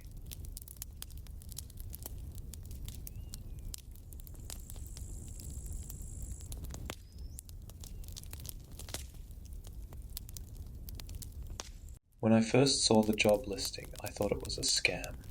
Night attendant needed, historic Arcadian hotel. Must be reliable, detail-oriented, and trustworthy. Pays $500 per shift. The rate sounded unreal, too good to be true, but too good to pass up, especially considering my dwindling bank account. The email response arrived less than a day after I applied. They attached a quick questionnaire, then sent a brief email confirming that I'd been hired and was expected to report that night. The day before my shift, an envelope arrived at my apartment. Inside, a small brass key, along with a second envelope containing a check for $500 and a handwritten note. Congratulations, and welcome to the Arcadian family. Enclosed is your master key. You'll need this key to let yourself in and access certain parts of the hotel. Enter through the main doors by 10 p.m. Your first shift begins promptly at 11 p.m. Training will be available in the back room behind the front desk. Please watch all training materials before starting your shift. We appreciate your commitment to rebuilding the legacy of the Arcadian. Curious and admittedly a little nervous, I made my way to the hotel that night. The Arcadian was just as I'd imagined. The exterior was a fading memory of elegance, worn stone walls with crumbling edges, tall windows with elegant exterior spotlights that no longer worked. I glanced at the clock on my phone. 9:45, I had time. The hotel's lobby was huge, dominated by a grand staircase. Dust layered every surface, and the faintest whiff of mildew hung in the air. I took a breath, suppressing a shiver, and walked toward the front desk. Behind it was a small door labeled Staff Only. This must be where they wanted me to watch the training. Inside the staff room, I found a TV set atop a rolling cart, and a row of numbered VHS tapes stacked next to it. The first tape had a label on it in looping script, Arcadian Employee Training, 1952. Next to it was a sheet of paper with instructions. Watch all tapes in order. Do not skip ahead. I slid the first tape into the VHS player and turned on the TV. The screen flickered, a hum crackling through the speakers, and then it jumped to life. A video came up which looked in rough shape, like it was a copy of a copy. A cheerful man in a sharp 1950s suit stood in front of a pristine version of the lobby I'd just walked through. "Welcome to the Arcadian family," he began with a polished grin. "We are delighted to have you on board as a steward of one of New York's finest luxury establishments." His tone was light upbeat, but he had a strange way of pausing, just momentarily, between each sentence to smile. "Let's begin with a few simple rules to keep our guests safe and happy," he continued. "Remember, our guests may at times be unique, but they deserve the utmost courtesy and the finest of service. Now, please follow these essential guidelines." The first few videos went over the basics. Instructions on how to clean, address guests, check-ins and check-outs, when to check the guest log, and where to find supplies. But on the final video, things took a took for the strange. "Congratulations on making it to the end of your training. Attaboy. Now let's cover a few final essentials to keep our guests smiling and keep you right as rain. Listen close now, these pointers are real important. Rule number 1. If the elevator takes you to the basement, do not be alarmed. Simply close your eyes and stand still until it moves back up. No peeking. The man chuckled in a practiced, rehearsed way, as though he'd been told to laugh, but wasn't sure why. My stomach twisted at his words. The basement. Why would the elevator just take me to the basement? Rule number 2. If you find a guest wandering the halls between 2 and 4 a.m., gently escort them back to their room. Under no circumstances should you allow them near the front doors. Use a firm hand if needed. If they seem upset, simply assure them that it will all be over soon. A chill ran through me. What kind of guest would be staying here anyway? The hotel wasn't even open. I tried to shake off the unease. The man's smile remained fixed as he went on with the rules. Rule number 3. Do not look into the mirrors after midnight. Our mirrors sure are something else. We wouldn't want you to become disoriented. Rule number 4. Every night, count all the keys on the board. Make sure all your keys are accounted for. Not importantly, there should always be 4 keys marked for the 10th floor. If one of those keys are missing, lock up the lobby doors, turn off the lights, and wait behind the front desk until dawn. Do not attempt to look for it. 10th floor, I thought. The hotel doesn't even have 10 floors. He proceeded with a few more rules. Rule number 5. Now listen closely, folks. If a gentleman with a yellow umbrella comes in asking, "Do you have a vacancy?" you must politely reply, "I'm sorry, we have no vacancy." No matter how upset he gets, stay calm and cheerful. That's the way to keep things running smoothly. Rule number 6. Attention night owl. If you find that key 309 is missing at the start of your shift, here's what you do. Whip up a ham and cheese sandwich. Gather those supplies from the kitchen. Then head on over to room 309 and give a polite knock. Remember, don't make eye contact. Just hold out that plate and wait until you hear the door close before you step away. You've got it. Rule number 7. Now let's talk about Ronald, our cleaning ace. He'll waltz in and say, "I'm here to clean the mess," to which you'll unlock the custodian closet and let Ronald take it away. If he doesn't give you that magic phrase, simply say, "No cleaning needed tonight, Ronald, and don't forget to lock the doors tight after he leaves." That's how we keep everything shipshape. Last but not least, rule number 8. Now listen up, friends. It's important you remember this. Never, and I mean never, enter the management office. If you happen to find the door slightly ajar, just keep on walking and mind your business. And if you hear any peculiar sounds coming from inside, don't let your curiosity get the better of you. Simply carry on with your tasks. We want to keep everything peachy keen around here. What the F, I thought. The next few minutes focused on specifics of the hotel layout, explaining what doors led where, how to reset the breaker, and the importance of logging any guest encounters in the shift report binder. The rules he'd given, though, stuck with me like a bad taste. That concludes our training. You're now ready to head on out there and knock it out of the park. Thank you again for your commitment to the Arcadian legacy. Finally, I switched off the TV. By then, it was a little after 11 p.m., so I made my way to the front desk to get a feel for my new workspace. The first part of the night was uneventful. The Arcadian was silent except for a soft hum. I completed the tasks in the handbook they'd given me, accounting for all the keys, sweeping the lobby, wiping down the desk. It was eerie, but manageable. I settled in behind the front desk, scrolling through my phone and waiting for the night to pass by. At around 1:30 a.m., the front door of the hotel opened. An old man shuffled into the lobby.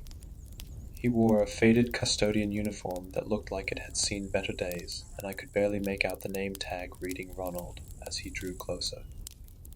He moved slowly, his feet dragging slightly on the warm carpet, and I felt a knot tighten in my stomach. I knew I had to wait for him to say the phrase that would confirm he was here for his nightly duties. When he finally reached the desk, he looked up at me with weary eyes and said, "I'm here to clean the mess." A wave of relief washed over me as I realized he'd said it. I quickly unlocked the custodian closet, my hands trembling slightly as I fumbled with the keys.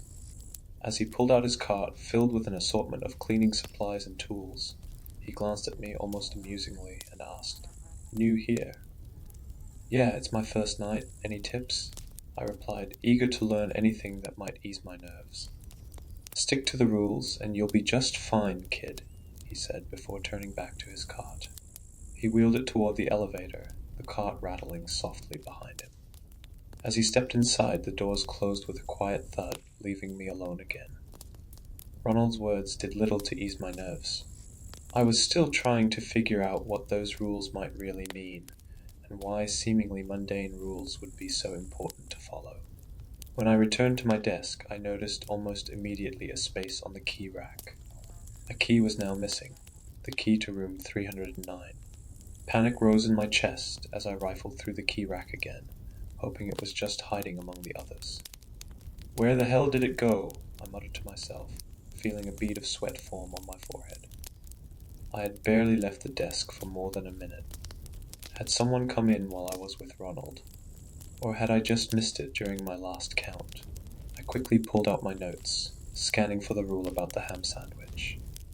There it was. If key 309 is missing, bring a ham and cheese sandwich to the room and knock, avoiding eye contact. I sighed, resigning myself to follow the rule. Heading into the kitchen, I was surprised to find it fully stocked despite the hotel's long period of inactivity. The shelves were lined with canned goods and an impressive assortment of fresh ingredients, as if someone had prepared for a busy night. I quickly gathered the supplies and assembled a ham sandwich, placing it carefully on a plate. With the plate in hand, I took a deep breath and headed for the elevator. The fluorescent lights flickered as I pressed the button for the third floor, and I felt a twinge of unease as I rode up. When the doors opened, I walked down the hallway, the carpet muffling my footsteps. I approached room 309 and knocked gently on the door, my heart racing. I heard shuffling inside, and after a moment the door creaked open. I instinctively lowered my head, avoiding any eye contact. A figure stood in the doorway, reaching out to take the plate from my hands. They lingered there for an extra moment, as if waiting to see if I would look up. I kept my head down, my heart pounding in my chest. After a tense pause, the figure shut the door quietly, leaving me standing in the dim hallway, a chill running down my spine. I let out my breath, realizing now that I had been holding it. I turned and walked away, the feeling of being watched weighing heavily on me. What is with this fucking hotel? I thought. I got in the elevator, feeling relieved to head back to the safety of my desk. What were with all these rules anyway? What kind of hotel is this? Questions raced through my brain as I took the ride back down to the lobby. The elevator descended, and as it approached the lobby, I got closer to the doors, anticipating my exit. Only it didn't stop at the lobby. It kept going down. Panic washed over me as I realized what was happening. The basement. "No, no, no," I said as the elevator descended. I desperately smashed my hand against the buttons, hitting any floor that would possibly bring me back up. But the elevator didn't stop. Forcing myself to calm down, I remembered the rules, and I shut my eyes tightly, clenching my fists at my sides. The elevator dinged, and the doors opened, unleashing a rush of cold air that sent a shiver down my spine. The damp, musty smell filled my nostrils. I stood there, back against the wall, heart pounding, waiting anxiously to see what would happen next. Then I heard something moving, slow and deliberate, getting closer. The smell hit me like a punch to the gut, a putrid stench that filled the air and clawed at my throat. It was a sickening blend of rot and decay that seemed to wrap around me, making it hard to breathe. The elevator creaked, and I felt it move slightly as if something heavy, very heavy, had entered it. I could feel it, whatever it was, right there, right against me, hovering right in front of my face. My pulse was racing, and tears began to stream down my face. I could feel it staring at me like a predator waiting, praying for me to open my eyes. What was probably only seconds felt like an eternity of pure horror. Just then, the doors dinged again, and I felt myself moving back upward. I slowly opened my eyes to find the doors now open, looking back out to the lobby and the grand staircase. I ran out of the elevator, ready to rush out of the front doors and quit, on the spot. But that's when I noticed it. Dawn was breaking outside, and a new envelope was sat on top of the desk. Hesitantly, I opened the envelope, sniffling like a child and wiping the tears from my face. Inside the envelope was another $500 check and a note. Great job on your first shift. As a thank you, we have included your pay up front for tomorrow night. If you choose to not return, feel free to keep the check as a courtesy from us. But we hope you do return. You are a valuable addition to the Arcadian Hotel family. Management. I took the check and left the hotel, fully convinced I would never return. That was last night. Back home, I've paced my small apartment all day, the check burning a hole in my pocket, and the sunlight giving me a sense of security. I wanted to quit. The nightmares and anxiety of last night are too much. But then I thought about my bills, my empty fridge, the weight of my loans. I've been staring at this check, the memory of Ronald's words echoing in my mind. Stick to the rules, and you'll be just fine, kid. Maybe I can figure it out. Maybe I can endure just a little longer. I've resolved to return to the hotel. I will follow the rules, keep my head down, and stay focused on the prize. Tonight I will walk into that hotel again, ready to face whatever horrors await me. The money is too enticing to walk away from, and maybe I can even find out whatever is going on with the Arcadian Hotel. After all, it's just a job, right?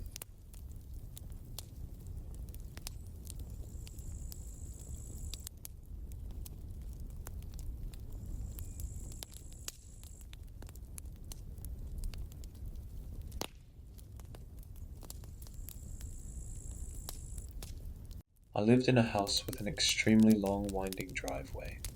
We grew up surrounded by the woods, and when it got late on summer evenings, and the sun finally set after busy days of playing with my neighborhood friends, the darkness swallowed up our little plot of land, and it seemed like there was no end to that sea of trees around us. Like it extended into ink in every direction. Naturally, I was terrified of those dark woods for reasons I couldn't explain. So as I got older, doing outdoor chores at night got harder and harder. Sometimes I'd have to take furniture off of the porch right before a big storm was approaching, or else it'd blow away. Sometimes I'd just have to take the trash to the curb. I ended up being assigned to that job out of all of my 4 brothers. I don't know why my mom picked me, but I assume it was because I was always the most cautious one of the 5 Swanson kids. The first time I had to take the trash to the curb at night, I begged my dad to go with me out of fear. I kept doing it, so eventually we just got in the habit of doing it together. He didn't seem to mind too much anyway. That is, until the night it happened. The sunset was beautiful that night. The fireflies danced under swirls of purple and orange. We get pretty sunsets all the time around here, but something about this one was different. It was like Mother Earth was rewarding us for our hard work on that day. We had just finished demolishing an old shed that got crushed under an even older tree, uprooted by a summer storm. The clouds seemed to gather like witches around a fire in the heart of the forest, blocking out the gibbous moon that stared down at us like our mom did when we were in trouble. Thanks to the cloud coverage, it was so dark that we could barely see our feet in front of us as we were walking that familiar path down the barely paved drive. My dad cracked some kind of joke that I can't recall, and I chuckled to ease the tension. I had taken to walking as quickly as possible down that winding path when it was dark out. I'm sure the reason for that is obvious. My dad could just about keep up with me even when I was young and spry, and I wanted to spend as little time under that dark sky as possible. The trees on either side of the path loomed over us, but I could just barely make out the cloud-smeared stars past their jagged edges. I could hear my dad's footsteps behind me as I gripped the black trash bag closer, the plastic strip that made up the handle getting sweaty in my hand. I focused on that sound to calm myself as my nerves started acting up, anxiety nipping at my heels. Rhythmic were my dad's footsteps. He had a limp, had gotten his leg twisted up years back in a bad car crash, and it never quite healed right. The dull slap of his bad foot on the pavement steadied my thoughts. He was with me, and the world seemed safe. The woods even seemed almost warm. After what must have been at least a few minutes, I finally saw the end of the driveway. The stinky dumpster was a relief for once. It meant the trip was at least halfway over. I practically ran up to the dumpster, focusing on the rotten yellow of its lid rather than the thick woods ahead of us across the thin road that led to our house. I didn't want to look too deeply past that tree line. As I slammed the trash in, my dad passed me. I felt a cold chill pass down my spine when he stepped out onto the road, staring off into the woods, or maybe the sky. I couldn't tell with his back facing me. My thoughts were hijacked by the sensation that my rear was no longer protected by my dad's mystical presence. I shot that thought down. He wouldn't be able to protect me anyway, if there were really something wrong. Weird night tonight, huh, kiddo? My dad's rough voice came. I stifled an audible intake of air, not expecting him to say anything. He was a man of few words. I didn't know what he meant either, and I was already uneasy. Huh? Not really, I replied. It was just an average night, right? What was weird about it? I shut the lid to emphasize my point. I didn't want to seem rude, but I was done being here out so far away from the house, whose light was now a dim glimmer through the trees, as the path back curved sharply in at least 2 spots. I turned away and took a step or two, ready to head back as quickly as possible. Are you afraid? I stopped dead in my tracks. My heart stopped too. Everything stood still for a second. I couldn't even begin to formulate a reply, my breath caught in my frozen lungs. That's not my dad's voice. It felt like an eternity before I was able to move even an inch, every fiber of my body wanting to flee. My only sanctuary was somehow wrong, and I didn't know why. I forced my feet to turn themselves around. Maybe my dad was just putting on a scary voice to prank me. He did that sometimes, knowing how cautious I was. Maybe he had gotten a frog in his throat. My mind clung to these fragile hopes as I looked back over my shoulder at him, hoping to gain some kind of information, or at least find out if he was okay or not. My dad was standing in the middle of the road with his back facing me. Dad, what's going on? I asked in a tiny, frail tone. My voice cracked sharply, almost quivering in dread. He gave no response. Then he slowly started turning around. Painfully slowly, with inhuman, almost robotic movements, one foot after the other, one arm swiveling to face me, as if it were detached from his torso. His legs swiveled next, each part turning one after the other. His torso followed until finally his body fully faced me. Except for his head. His head was still backward. And then that started to turn too. I shrank backward in horror beyond my control. My brain lit up with fear chemicals, my nerves suddenly blazing with a primal fear response. Everything about this was wrong, and I had to get away, anywhere but here. I stood there, pissing my jorts in terror, for a good solid second further. He turned his head halfway before I bolted, and I'll regret that second before I started running for my whole life ahead of me, because I saw just a tiny bit of his face. It's Yes' face. It wasn't him, if you haven't gathered that already. I don't know what it was, but it wasn't him. My breath burned my lungs as I frantically scrambled back up the driveway, my vision going blurry. The clouds parted overhead, lighting my way back as my flip-flops slapped hard on the pavement. The gibbous moon trained its eyes on me from its seat in the ink-black sky, drinking in my fear. Behind me I heard something. Crunching, thumping footsteps that didn't belong to my dad, plodding after me like a brown bear. Too heavy, too disordered. No limp either. I remember running further on that night than my body wanted to, my legs nearly buckling out from under me. Adrenaline took over as I followed the black serpent of the driveway. My thoughts were a blur, panic thrumming through my veins, every second half expecting to feel a cold, clammy hand finally gripping my shoulder. But the hand never stole my soul away from my flesh. I pounded up the stairs, threw open the front door, slammed it shut with all my strength, and locked it as quickly as my shaking, sweaty fingers would allow. With my back pressed against the wall, I slid down and wrapped my arms around my knees. My face burned from the tears, the warmth of home doing nothing to comfort me as I struggled to catch my breath, my feet aching. A few shuddering, painful gasps were all I could manage before another thought trapped me in frozen, stiff silence. What if the lock wasn't enough? What if it got in anyway? My eyes flicked up to the window in the door. I was terrified I'd catch another glimpse of that ghastly, pale thing that might have once been my dad's familiar face. but seeing the emptiness of the night sky was somehow worse. I took another breath as I got to my feet, gripping the door handle, as if, in the event of the lock failing, my own grip strength would keep the thing out. Looking back on it, that's absolutely fucking laughable, but at the time I was acting on pure instinct. Which might explain why I stupidly peered out through the glass, scanning for any signs of life. I strained my eyes, trying in vain to see anything past the tree line. Even with the clouds parted, the woods held onto their secrets with a tight grip. After a minute or two, finally something changed. The dim light couldn't hide the trees shaking, the leaves parting, and something. Rah! I leapt out of my goddamn skin. An outstretched fist connected with something meaty.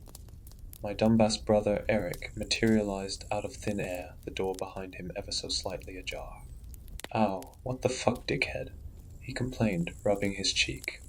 I cussed him out, my panic and rage overflowing, my head shaking from how hard I was spitting insults at him. After several minutes of back and forth arguing, I finally calmed down enough to explain the situation to him. I'm sure it made absolutely no sense whatsoever. When I finished, he just gave me a weird look, like I had grown a horn on my forehead. Dude, are you okay? Have you been taking your meds? He asked quietly, shifting his position in discomfort. Something about his body language said, "Are you high?" This only pissed me off further. "You either need to believe me or get the fuck out of here right now," I shouted, enraged. "Make yourself useful and go tell Mom to call the damn cops. There's something out there, something bad." He stepped back at my yelling, but didn't go anywhere. He rubbed his shoulder, looking aside. Okay, I believe you. Jesus, calm down." We both fell quiet, looking at each other for a minute. Then I focused my eyes out the window again. Nothing. Empty front porch, empty yard, empty driveway. The faceless woods still met my gaze. "It's just, your story doesn't really make a lot of sense. Dad's been out on a fishing trip for a few days now. Did Mom not tell you?"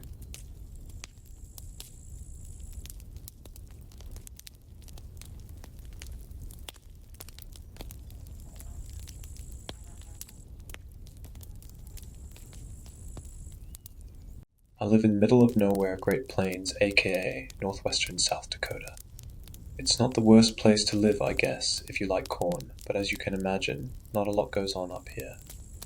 Not much changes in my static little world, but when something new emerges from the monotony, I take notice, as in the case of the sign I saw about 3 years ago. It was a Friday night in late October, and I was driving home from a party at around 10 p.m. I had just reached the most isolated portion of my drive, a winding forest road that has more deer than cars using it on any given day, when my headlights illuminated a flyer posted to the trunk of an elm tree. As I passed by, I saw the words "Lost Dog" along with a photo, presumably of the animal in question. Now, the location of the flyer was already strange enough to give me pause, but from my brief glimpse, the photo was even stranger. Maybe I was tired from a long day, or maybe the printer had messed up that particular flyer, but the picture hadn't looked like a dog at all, more so like a random assortment of shapes. Like I said, not much happens in my town, and the flyer was probably the most interesting thing that I'd seen all month. There was a turnout just after the elm, so I slowed down, pulled over, and stopped my car. I grabbed the flashlight I always keep in my console and got out to take a look. The flyer was even stranger up close. For one thing, there was no contact information, and the reward seemed exorbitant for another. The photo itself was also bizarre. Do you remember that AI-generated image shared on Twitter a couple years back with the caption, "Name one thing in this photo"? That's what the so-called dog reminded me of. A bunch of colors and shapes that looked like they should have been recognizable, but weren't. It had a short description of the dog beneath the photo. John, shepherd, mixed white coat, brown hood, blue eyes, $10,000. Weird name for a dog. I chalked it up to an art piece, which helped dispel some of the unease that had begun to build in me upon staring at the photo. A part of me wanted to take the flyer, but I didn't want to be selfish with the artist's work, so I contented myself with a photo.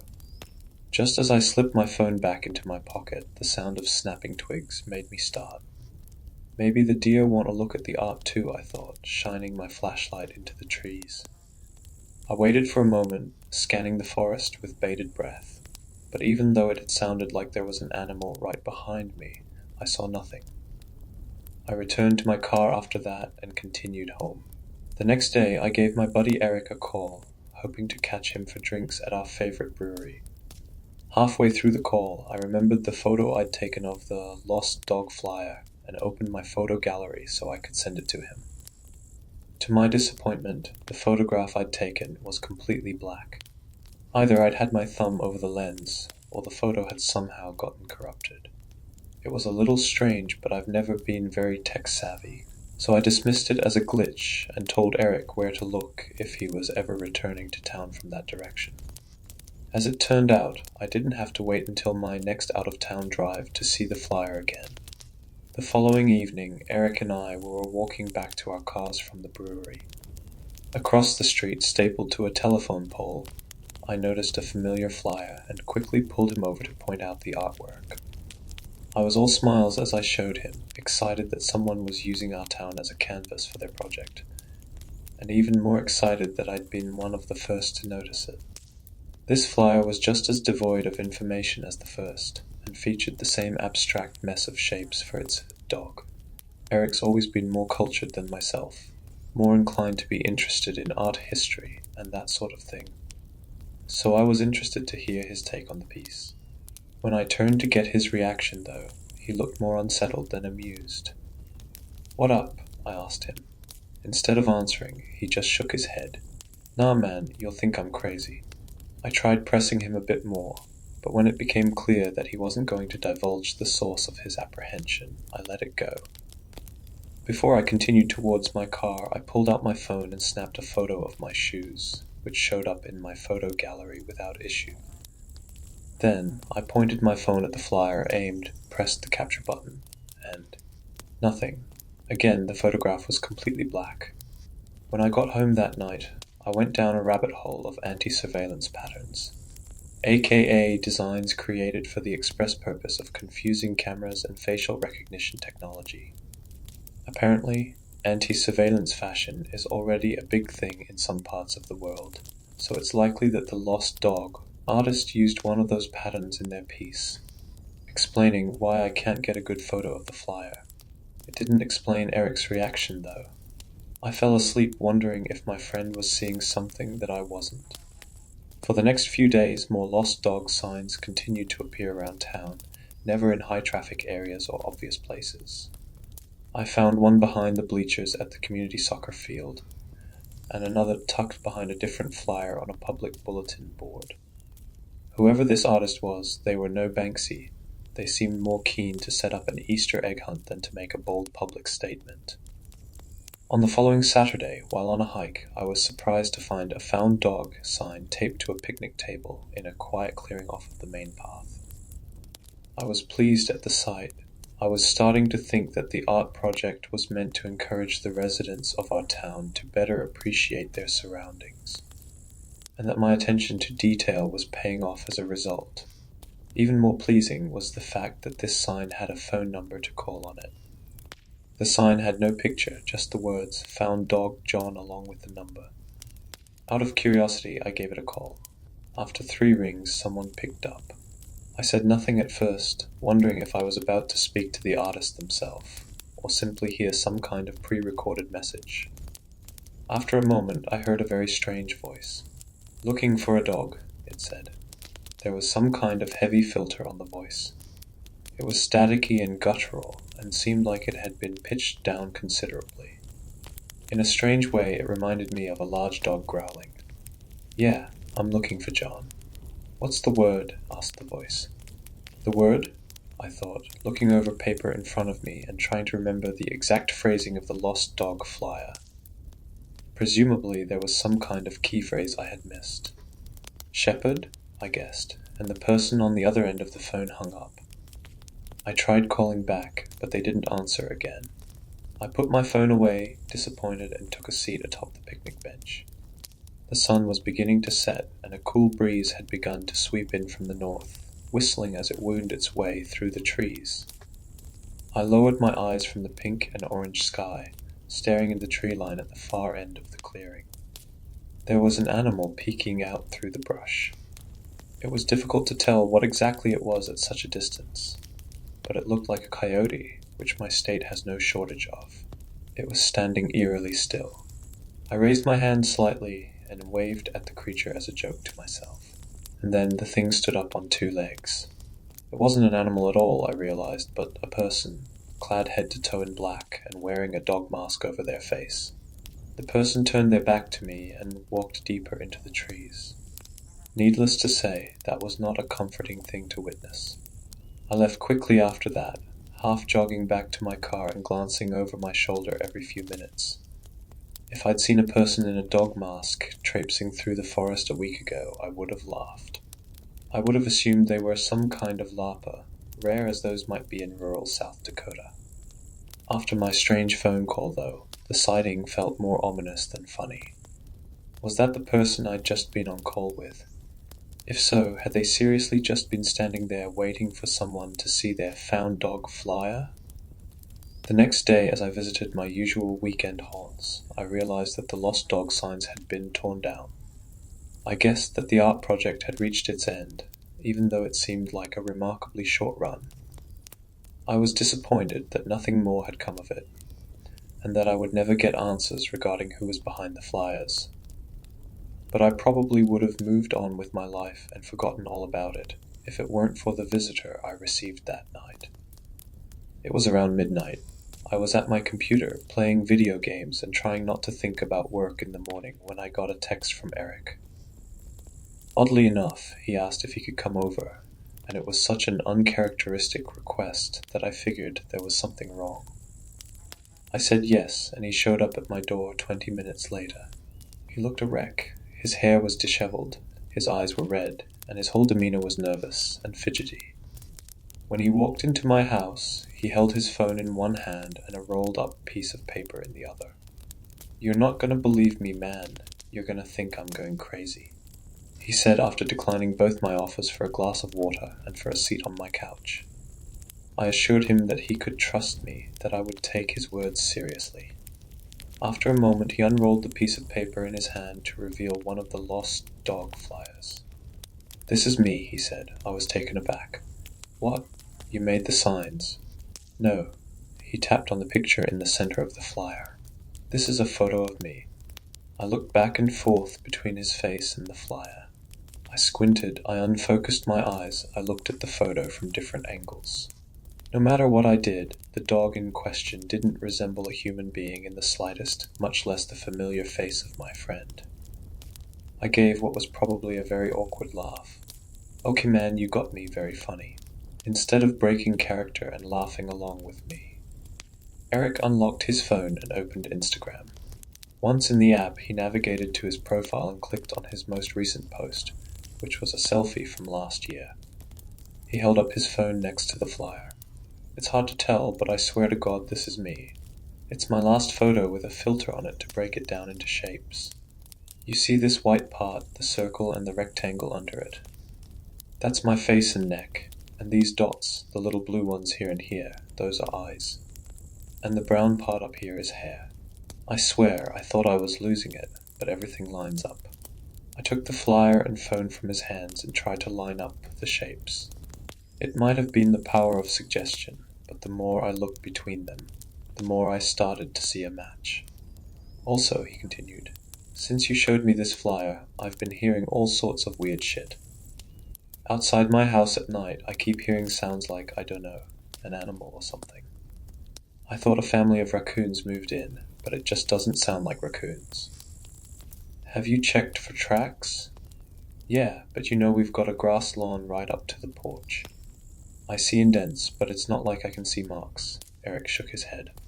"Last night I could have sworn I heard people talking, but I couldn't tell you a thing that was said. Maybe these flyers have me paranoid." I thought about the person I'd seen on my hike. Whether or not it was really an altered photo of Eric in the flyers, there was undoubtedly something strange going on in our town. I was quickly starting to regret wishing for some more excitement. "Tell you what," I said, "I've got some extra trail cams. How about tomorrow morning on my way to work I stop by you and set some up? I'd like to get to the bottom of this as well." Eric accepted my offer and left my house a little calmer than he'd entered it. Just for the hell of it, before I went to sleep, I tried giving the number on the found dog flyer one more call. This time, I got an intercept message telling me that the number had been disconnected or was no longer in service. The next morning, I went to Eric's house as planned. I rang the doorbell and waited. When he didn't answer, I tried knocking instead. Still no answer. I waited for a total of 10 minutes outside his front door, knocking and sending him a few texts. I didn't immediately panic, as my friend was notorious for sleeping in and showing up late to events. I left him a voicemail stating that I had to leave for work but would check in on him in the evening. It was only when I finished my workday and saw that my messages remained unread that I started to worry. I called his neighbor and asked her if she'd seen him, and when she said no, I asked her to do a wellness check of her own. Luckily, she had a spare key, and so I accompanied her to Eric's house. We didn't find Eric inside, nor did we find any signs of a struggle, but we found everything else: his keys, wallet, phone, even his shoes. It was that discovery that made me realize I had to get the authorities involved. Though I had never spoken to police before in all the years I'd lived there, I drove down to the station and reported my friend missing. It's been 3 years since Eric disappeared. In all this time, I haven't received any word from him, nor have the police been able to make any breakthroughs. I'm not sure if I should be happy or sad. On one hand, I'm grateful for the ambiguity. Who knows? Maybe Eric eloped to the Bahamas with a gorgeous woman and is happily living out his days by the shore as we speak. On the other hand, the events leading up to his disappearance seem to point to something more sinister. Eric is a good friend of mine and a good man besides, and I pray that wherever he is now, he's all right. The years have gone by in a blink. This town has always been oppressively unexciting, even more so now that the one guy who could kick my ass in billiards has dropped off the face of the earth. Not much changes in my static little world, but when something new emerges from the monotony, I take notice, as in the case of the sign I saw last night. It was early in the morning, and I was taking the old forest road back into town from a friend's party.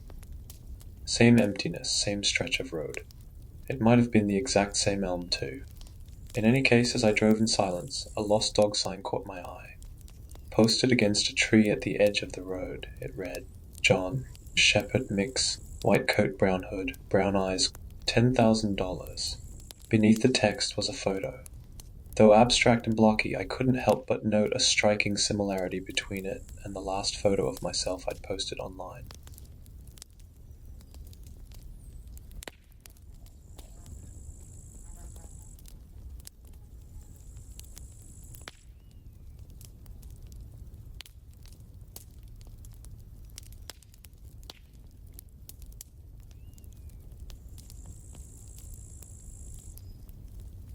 Hopefully this is the right place for this, because I have no idea what else to do. The police are useless. No one I've talked to takes me seriously. I know this story sounds impossible, but something happened to my brother and my friend, and I need to figure out what it was and how to get them back. I am so scared something horrible has happened to them. The cops found this typed up on Steph's phone and asked me if I could explain it. I can't. It looks like she was trying to post it here, but couldn't get enough of a signal for it to go through. I'm posting it now to see if anyone can actually help, because I can't make any sense of it. I haven't changed a thing. I even left the typos in case I missed something important. Steph didn't mention the name of the town, and I won't either because I don't think anyone should go looking for it. I certainly won't be going back anytime soon, not unless I have to. Please just read and help if you can. I'm sorry for any typos, or if I leave stuff out. I'm trying to make this make sense, but I don't have long, and it's getting hard to type. I hope somebody can tell me what's going on and how to stop it. I'm so fucking scared and I don't know what to do. I'm in this cabin in the mountains in Pennsylvania. I don't even know what this fucking place is called. I just followed my friend's directions. Please just help me. I'm supposed to be dog sitting for my friend's brother, but shit started going wrong pretty much immediately. My friend Amy, we're 26 now, but we've known each other since 6th grade. She knew I was strapped for cash, and she let me know her brother needed a dog sitter this weekend. I'm not really a dog person. There was an incident when I was a kid. I still have the scar to prove it. It took me for fucking ever to mostly move past it, but I need the money. And I won't lie, I've always kind of had a crush on her brother, so I jumped at the chance to get his number and maybe an in with him. What she failed to tell me is that her brother, Jason, lived in a creepy-ass cabin in the middle of the creepy-ass woods in the creepy-ass mountains. I know it was rural, she'd said as much before, but I figured he was at least near a town of some kind. Nope.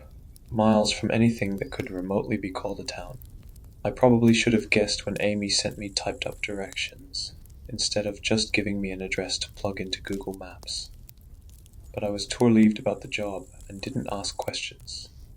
I'd been trundling along a dirt road for over an hour, maybe 2, wincing every time I hit an unavoidable pothole in my crappy old car before it happened. It was dark as hell. I couldn't see more than 10 feet in front of me even with my high beams on. No streetlights, and the trees blocked every last scrap of moonlight. Anyway, I was creeping along, trying not to do any permanent damage to my car. I was munching on some of the French fries I'd picked up before I got off the highway, and thank God, since I doubted any pizza place would deliver out here, and I was too wiped to cook for myself. I had rolled a window down since my AC was on the fritz, and the weather was weirdly hot for this time of year. I always thought of the woods as quiet, but the noise was ungodly. The crickets were absolutely shrieking, to the point where I couldn't hear half of what was Benning said on the podcast I was listening to. It was honestly starting to creep me out, but I couldn't put the window up or I'd boil to death in the car. Then I heard what sounded like a scream, a human scream, and hit the brakes. I realized pretty quickly it couldn't, to be a person not this far out in the wilderness, and it must be Jason's private property. I knew some animals could make a sound like that. A fox, a mountain lion, whatever it was, I didn't want to be anywhere near it. I hit the gas again. Something streaked across the road in front of me, and I slammed on the brakes and swerved, almost careening off the road in the process. I threw the car into park, my heart pounding, hacking up the French fry I'd been chewing. When I'd finally coughed it up and caught my breath, I heard the barking. I looked out, and there was a dog on the side of the road, barking and growling, hackles raised. It had a collar on, so it was clearly someone's pet, not anything wild. I was too scared to get out of the car in case the dog decided to lunge at me, so I rolled the window up until it was only open a crack and sidled. It took a few tries, but eventually the dog turned to look at me. Almost instantly, its demeanor changed. Ears went back, tail tucked between its legs. It crawled over to my car, jumping up and scratching at the window to be let in. That's when I saw the tag. It had the dog's name, Barney, printed on it, along with the owner's phone number. This was Jason's dog. I looked into the trees, wondering what he'd been barking at. Probably whatever I'd heard screaming. I needed to get out of here with Barney. I unbuckled myself, reached back and threw open the back door. Barney leapt in, panting and shaking, and I slammed the door shut. The dog whipped around to look at me, and I swear for a second he looked ready to attack. But he sniffed my hand and calmed down again, laying down on the back seat. I turned and took off again, hands shaking. I turned a corner and saw Jason's house. On top I saw the silhouette of what appeared to be a large fallen tree limb with gnarled branches sticking out in every direction. But the house was in a large clearing, no trees nearby. It wasn't until I pulled up closer to the house that I realized what it was. A mass of antennas and satellite dishes covering basically the whole top of the house, with cables stretched and twisted between them to form one haphazard mass, making the whole thing look like the floor of an untamed jungle. What the fuck could that be for? Was that how Jason had an internet connection out here? Or was he losing his mind from the isolation and building his own techie version of the Sarah Winchester house at the instructions of the ghosts in his head? Can't say I'd blame him if he was, being out here by himself. All the lights were on, and I could see his car parked around the side of the cabin. And right in front of me, I saw the front door open wide. Immediately, a million different horrifying scenarios run through my mind. Did Jason have some kind of terrible accident? A heart attack, and run from the house for help? Did someone break in? Could that have been him screaming in the trees? I checked my phone, no bars out here. I knew Jason must have Wi-Fi because he worked remotely from up here, but it must not extend outside. I glanced at my mirror. Barney was quiet and still now, but his eyes were wide open, watching me intently. Sighing, I got out of the car, walked up to the porch. I glanced through the open door, standing way back. Everything looked okay from out here. I took one tentative step over the threshold. Still nothing out of place, no signs of a struggle. The furniture was all upright and where it should be. Jason's big screen TV and expensive-looking speakers were still there, and his car keys sat on the dining room table, so I doubted it was burglars. I was still fucking freaked, though. Next to the fireplace, a glass front cabinet contained a number of rifles. I thought having one might make me feel safer, but I had no idea how to use one or even where Jason kept ammunition, so they were useless to me. Then my eyes moved to the fireplace, where 2 axes were mounted over the mantel. Perfect. I took one down. It was heavier than I expected, but it would have to do. I went from room to room quietly as I could, but everything looked normal. Finally, I made my way to Jason's office. My heart was practically beating through my chest now. I turned the knob and pushed it open half an inch. I used both hands to hold the axe over my head, ready to strike, then kicked the door open and jumped back. The room was pitch black, perfectly dark. Somehow the light from the hallway didn't seem to seep in there at all. Someone could be hiding out in there, and I'd have no way of knowing. I tried to think what to do. "Hey," I said, "the cops are on their way, so you better not do anything stupid. Just stay back, or you're in deep shit." My voice sounded high-pitched and shaky, not intimidating like I'd hoped. I inched forward and, against my better judgment, reached inside the doorframe to search for a light switch, holding the axe awkwardly in my other hand. Any second I expected something to reach out and grab me, and yank me into the yawning black. But it didn't. I found the light, switched it on D. The light, first of all, was weird. Dense and orange-brown, so that I could barely see even with it on. Inside the room, there was no one. But this place was weird as shit. I'd expected a desk, a chair, a computer, normal office stuff. There were a bunch of computer monitor, maybe a dozen? More, on a series of folding tables that wrapped around the room. Under the tables, a bunch of processors were stacked horizontally on top of one another. Basically as many as could physically fit down there. And everything was connected with a tangle of cords and wires, some of which ran up the wall and into the ceiling. One long cord stretched out of this mess and connected to a cube sitting in the center of the room on the floor. Nothing appeared to be on, but I could hear a dull buzzing, so maybe it was all just asleep. Setting down the axe outside the door, I took a few steps inside. I assumed the cube thing controlled it all, so I kneeled down to look at it. There were no buttons or anything obvious to press. Maybe it worked like a trackpad? I reached out for it, and a pins and needles sensation started in my fingertips. I guess I should have stopped then, but, well, I didn't. I touched it with the tips of my fingers. Everything awoke at once. A screeching sound shot out from behind the far wall of processors, nearly deafening me before I could clap my hands over my ears.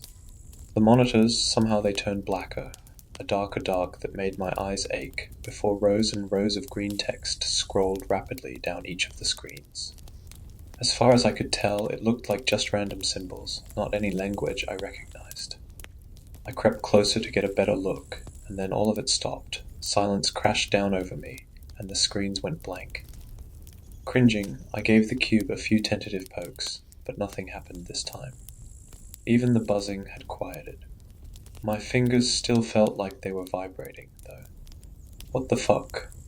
I rose to my feet with difficulty as my legs were wobbling beneath me. I shook my hand in a futile attempt to get rid of that vibrating feeling, then pulled out my phone. My signal was strong here, so tried to call Jason, but my calls wouldn't connect. I don't mean it went straight to voicemail. I mean it made this horrible screechy sound that I guess means the number has been disconnected.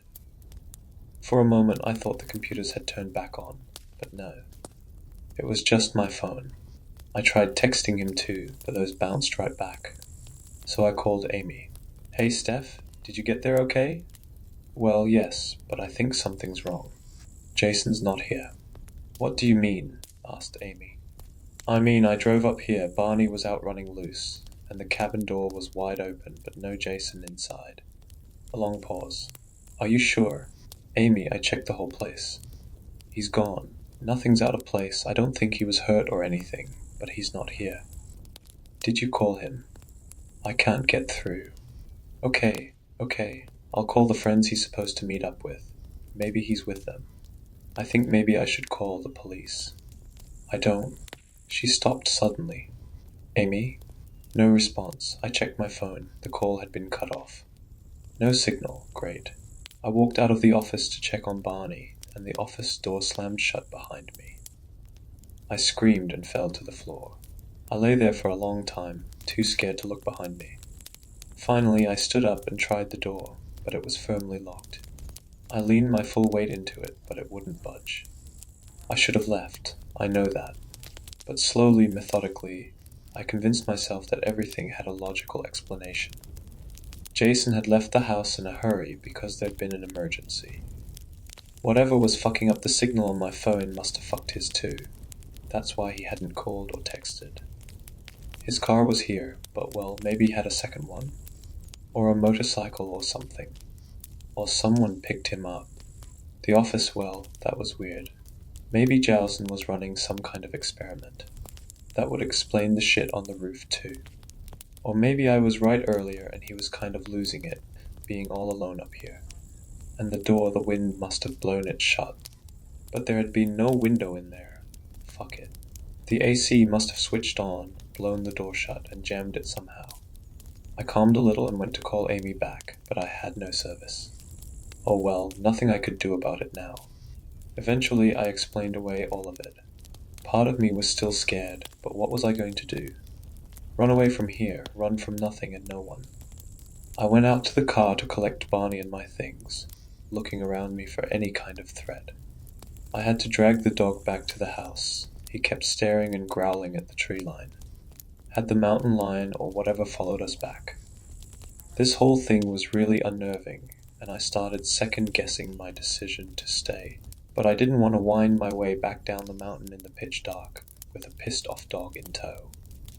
I'd stay here till morning and leave then if I needed. Maybe by then, Amy would have figured out that Jason is fine. Maybe the dog would be back to normal. Maybe this gig wouldn't be a total shit show. I shook my hand again. That pins and needles feeling just would not subside. And then I fed the dog, poured myself a large glass of the wine I'd brought, and sat down to watch some TV and finish my French fries. The cable up here was not much better than the cell service, it turned out. The signal was fuzzy and kept cutting out. Finally, I gave up and rummaged through the stacks of DVDs next to the couch. He had almost nothing I liked, almost all thrillers and horror. How he managed to watch these things up here all by himself, I do not understand. But I found some sci-fi thing that didn't seem too scary, so I popped it into the DVD player and sat down to watch it. I fell asleep almost instantly. I woke to the sound of Barney growling. I sat bolt upright and saw him standing at the door, baring his teeth, ready to attack. Oh buddy, not again. I stood up and looked out the window. Nothing. Just trees and dark. Barney had quieted down again. I realized I need to let the dog out before bed. I clipped on his collar and leash and started to walk outside, but grabbed the axe on my way out. Just in case. Nothing happened to us. Barney did not so much as glance up at the trees, just did his business and went back inside. Whatever had been stalking us must have given up. I turned off the movie and went to brush my teeth, feeling much more relaxed than I had just a few minutes ago. If it weren't for the fucking vibrating, it had spread to the fingers on my other hand now. I'd have felt completely at peace. When I came out of the bathroom, I noticed something on the floor that I hadn't seen before. It was a piece of paper torn off from a paper bag with a few words scrawled on it in messy handwriting. Sorry, have to go. I stared at it, confused for a moment, and then suddenly overcome with rage. Sorry, have to go? Was Jason serious? He couldn't have at least closed the door behind him and sent me a text. I snatched the paper off the ground. It was clearly torn off and written in a rush. Maybe he'd had an emergency and had no time to think things through. But then why was his car still here? Who knew? Who fucking cared? I crumpled up the note and hurled it at the trash can across the room. Right at that moment, Barney went ballistic. Fucking dog. I stormed out to the living room to see what the hell he was up to now. He was barking at the closet. The coat closet to the right of the fireplace. What the fuck? I approached the dog, my sense of dread growing stronger by the second. I picked up the axe I'd set down earlier, just in case. I reached for the door handle. Barney backed away, tail between his legs. I pulled the door open. Nothing. Totally normal closet.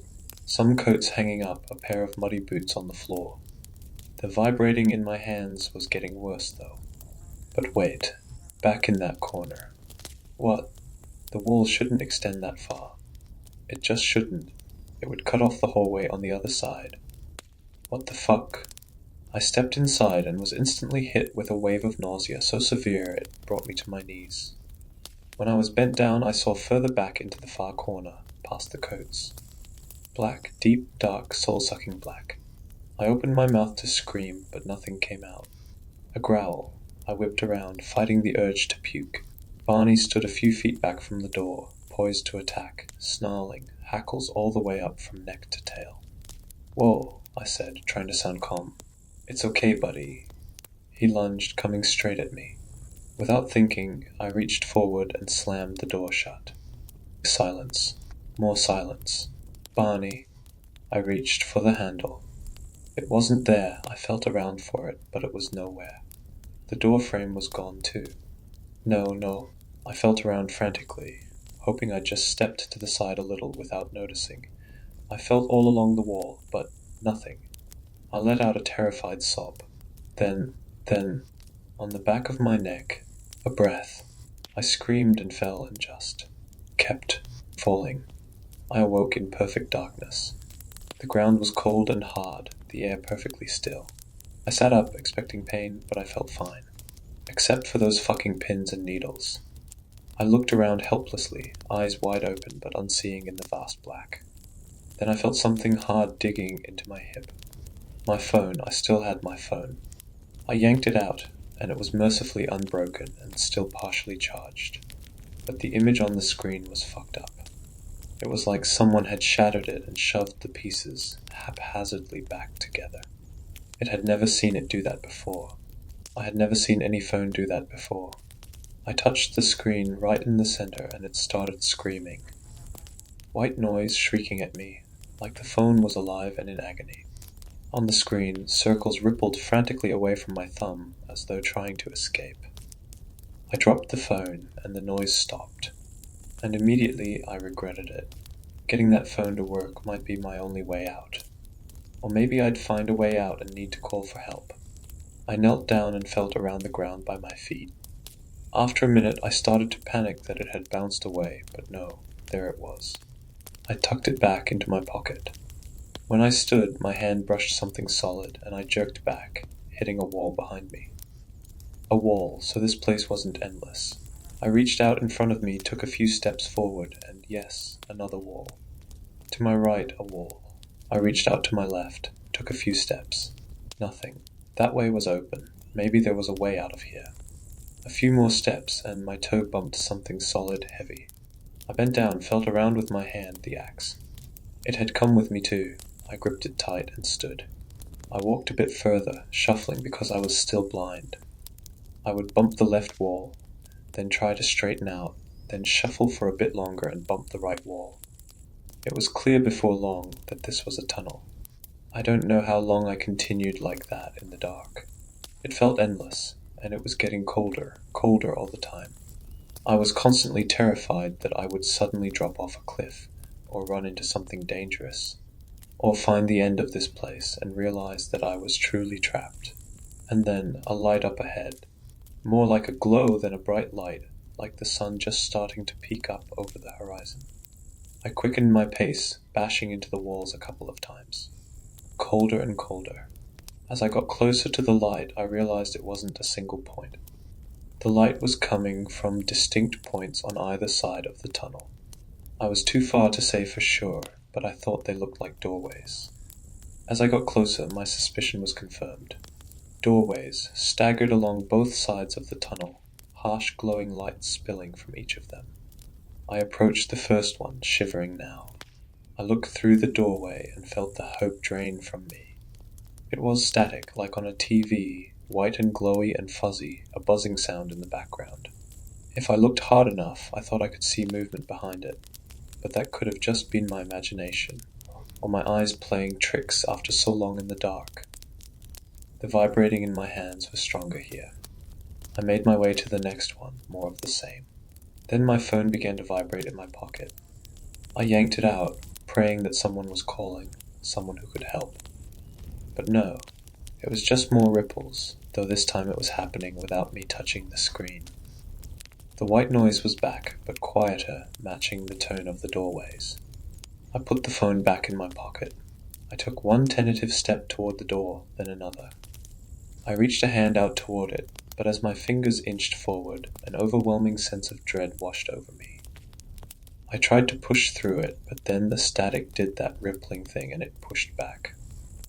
It was like it was trying to repel me. Finally, when I couldn't take it anymore, I yanked my arm back. I dropped to the ground and started to cry, despair weighing me down.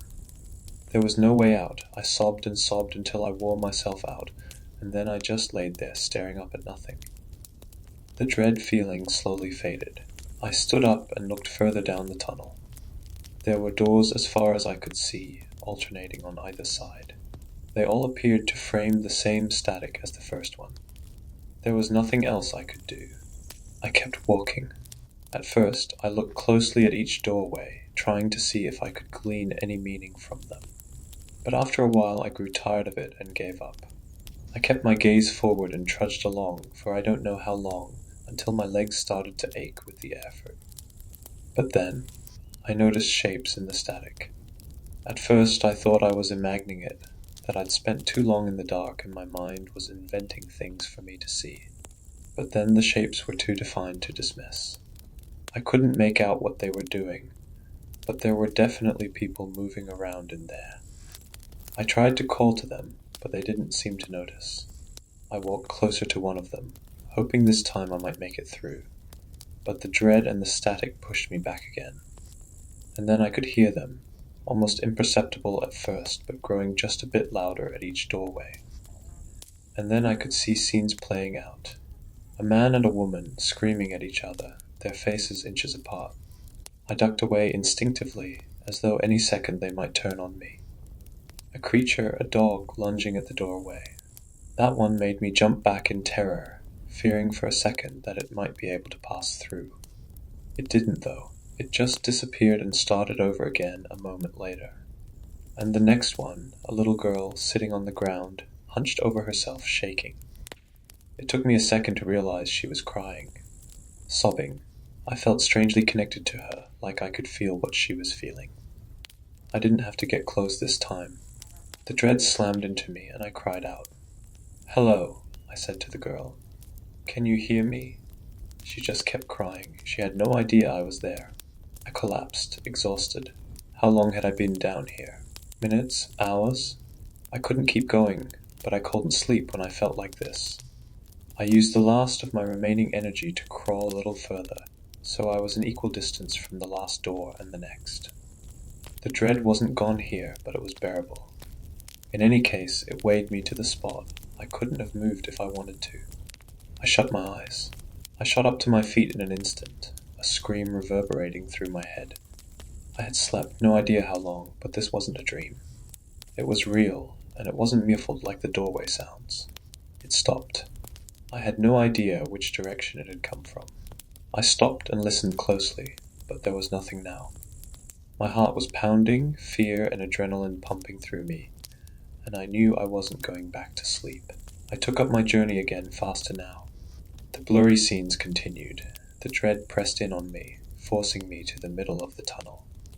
And as I walked and walked, glancing now and then at the doorways, I noticed something about the scenes. Maybe it was because they were becoming clearer, or because I'd been in here among them for so long, but they were familiar. I hadn't wanted to admit it at the time. I couldn't think clearly anyway. But that little girl, I knew her. I was her, and I remembered that moment.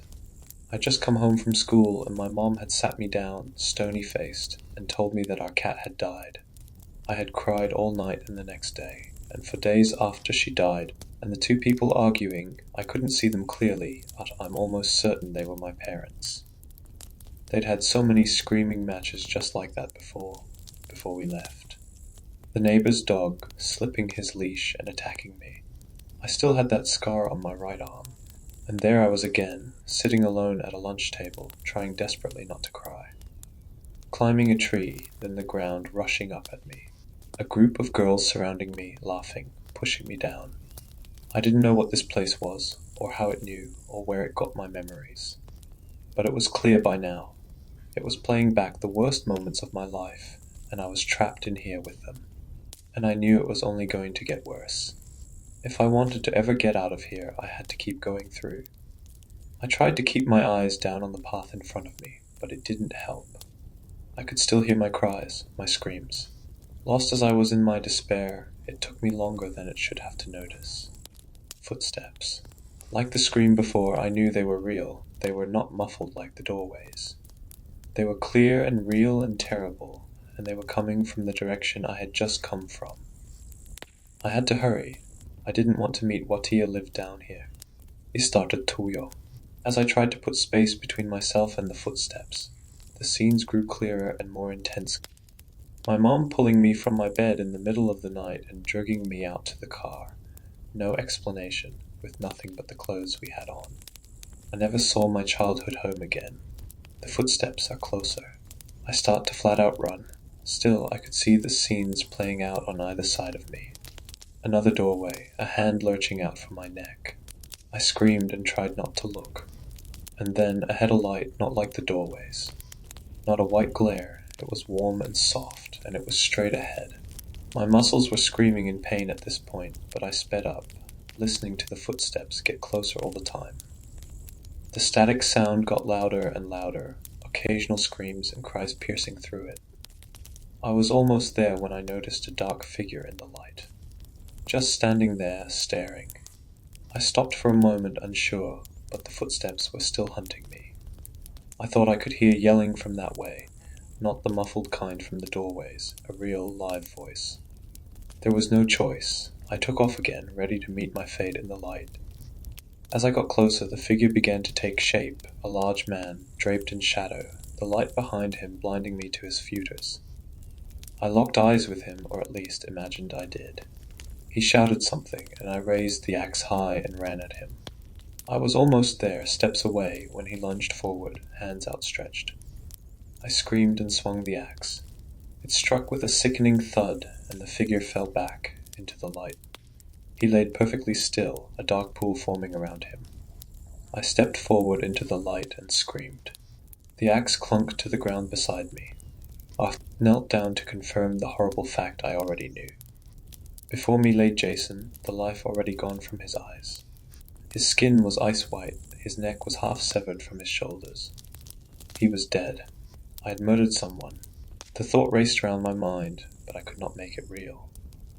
The footsteps, they were still coming almost here. Suddenly, violently, I vomited. But I couldn't stop. I had to go.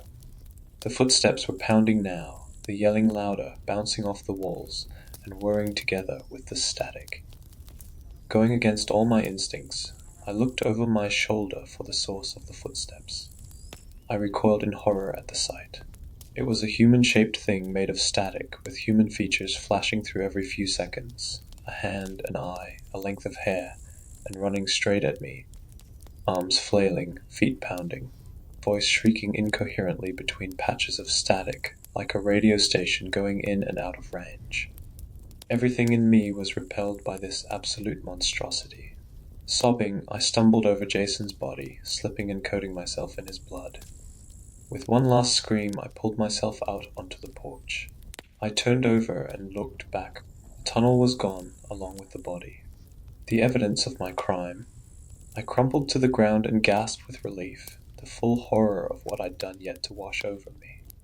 The vibrating in my hands was painful now, like pins and needles after I'd been laying on my arms for hours. I shook and shook them, but it didn't help.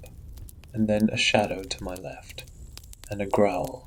I leapt up. Before me stood an angry beast, teeth bared and hackles up, inching toward me. "Barney," I said, my voice trembling. "It's okay, buddy. It's me. You know me." He lunged, and I leaped over the porch railing, falling hard on my side. I groped around for the axe, but of course it was gone, lost to the tunnel. I stumbled to my feet and tried to run for my car. The key was somehow, miraculously still in my pocket, but it wasn't there. I stood frozen for a second, but the dog was coming, so I sprinted for the trees as the raging dog leapt over the railing and chased after me. I entered the woods, running as fast as I could as branches and thorns tear at my clothes and skin. I could hear the dog's growls just feet behind me. I had no idea which direction I'm running in until I stumble onto the dirt road and nearly fall over. I took a moment to catch my breath, but the dog was at my heels. I bolted into the woods on the other side. My foot caught on a tree root and I crashed into the ground, face first. I cried out in agony, scraping my tongue along the now cracked teeth in my mouth. I could hear the dog on the road now, coming straight for me. But then a flash of lights and the squeal of brakes. I considered crawling over, calling out, but then I remembered the blood on my clothes. What could I say? Then I heard a whistle, and another. And another. The dog stops growling, whimpers instead. I heard a car door open and slam shut again. And that's when I realize. I ran onto the road just as the car was pulling away. My car. It rolls away into the dark. What the fuck? I follow Ed the car, stopping just before I emerge from the trees. I can feel the night's wear on my muscles now that I've slowed. My limbs are so heavy, I'm so tired. I watched myself emerge from the car, and it's all I can do not to pass out. I lean against a tree and let myself sink to the dirt. There's a soft static sound echoing in my head now. My other self ushered the dog inside and closes the door. I sat there gasping for air, lost in my own horror and confusion, for I don't know how long. I think I passed out. I came to myself eventually. The front door was shut and I think Barney is gone from the car. The vibration has spread up my arms and into my shoulders, and I know what it is now. It's the static, it's in me now in my head. Ever since I touched the cube. I remembered my phone. I pulled it out, fumbling it at first because my hands won't stop vibrating. It was no longer spasming, but I still had no signal. At some point, though, I must have had one, because I have 8 missed calls. All from Amy. She left a few voicemails of varying lengths, but they wouldn't load. One text got through. "Where are you? Please pick up." I had to get out of here. I had no idea where I'd go or what I'd do. No idea how I could live in a world where there are 2 of me, but I had got to do something. I had to figure out how to get rid of this static, this infection, somehow. I still had my car key in my back pocket. I watched the windows for a minute. No sign of other me. I creeped toward my car, key in hand, keeping low to the ground. As I got closer, I could hear Barney barking and grumbling inside. I unlocked the door and crawled inside, shut the door. Just in time, the cabin door swung open and other me walked out with the dog. I ducked down so they wouldn't see Untilt. They were gone again. And then I just sat there. I knew I need to go, I wanted to go, but my stupid fucking limbs wouldn't move. I couldn't stop thinking about the sickening thud the axe made when it connected with skin and bone. My hands shook. I wanted to throw up, but there was nothing in me to come out. I could see the static then, patches of it forming on my hands and arms, undulating and slowly spreading. Fuck. I realized that I, the other one, has disappeared from the window. I must have gone to brush my teeth. Maybe if I can get in there and stop myself from ever going into that closet, then Jason won't be dead. Fuck it, I had to try. Slowly, quietly, I pushed the car door open and crawled toward the house. I wince as the front door creaks, but other me didn't notice. I stood and looked around. That's when I noticed my empty fast food bag resting on top of the trash. A white paper bag. Fuck, it was me, future me, the note. I snatch it out of there and stare at it helplessly. What was I trying to say? Sorry, I have to go. What? I snatched a pen off the counter and tore off a strip of paper and started scribbling, hoping I'd figure out the note as I go. But my hands and arms shook so bad and I could hardly feel them, and then I got to the word go, and then I heard the bathroom door creak open. It dropped the note and backed into the living room. Barney had been fast asleep, but he opened his eyes. Slowly, he raised his head, his eyes becoming angrier by the second, and his mouth curled up in a snarl, and he was barking. I bolted to the closet just in time, slipping behind the door just as other me emerges from the kitchen. I ducked behind the coats and feeled around in the corner for the black hole, hoping I could block me from going down there, but it wasn't there. It was just closet. Other me enters and everything changes. The shrieking sound from the tunnels is back, but it's in my head and it paralyzes me as I feel the yawning gap open up beside me. Other me leans forward to inspect it, stares deep into it, and I can't help it. My breath brushes the back of her neck. She screams and falls and is gone. The gap is still open. I can move again, but I'm vibrating all over. I don't know why I'm telling you all this. I need to hurry if I'm going to stop her, and the static is in my gut now, my heart, It's going everywhere, but I need someone to know where I've gone and why, and maybe you can stop it. Don't come here, just stop it. I've got to go new. Sorry, have to go. That's it. The police said she was probably just writing a story, since the events here can't possibly be true. They have no explanation for why the phone was on the floor in the closet, or why the note was still there in the trash, or where Steph had gone. What? She just wandered into the woods in the middle of the night, in a strange place, without the dog or any of her stuff. And where's Jason? They looked for traces of my brother's blood on and around the porch, but found nothing. It was raining by then, though, so who knows. The computers and the stuff on the roof is still here, but it doesn't seem to do anything. I touched the cube too before I read Steph's message, and nothing turned on, but I think I felt a jolt in my fingers. I hope that was just nerves. The Wi-Fi was working fine. Steph's phone worked fine. The parts about her conversations with me are all true. I sent Steph's story to myself before I handed the phone back to the police. I brought Barney home with me. He's not hurt, but he's pretty shaken up. When we arrived, he ran straight to a corner of the living room and has been cowering there ever since. I keep bringing him food and water, but he barely touches it. He won't sleep, and I have to drag him outside for bathroom breaks. He also keeps staring at the door to my garage, alternately whining and growling. I've checked, and I hope I'm imagining it, but I don't think so. I think I see a shadow in the corner where there's never been one. I tried to approach, but I thought I could feel tingling in my fingertips. It feels like static. I got out of there and I locked and barricaded the garage door. Please help.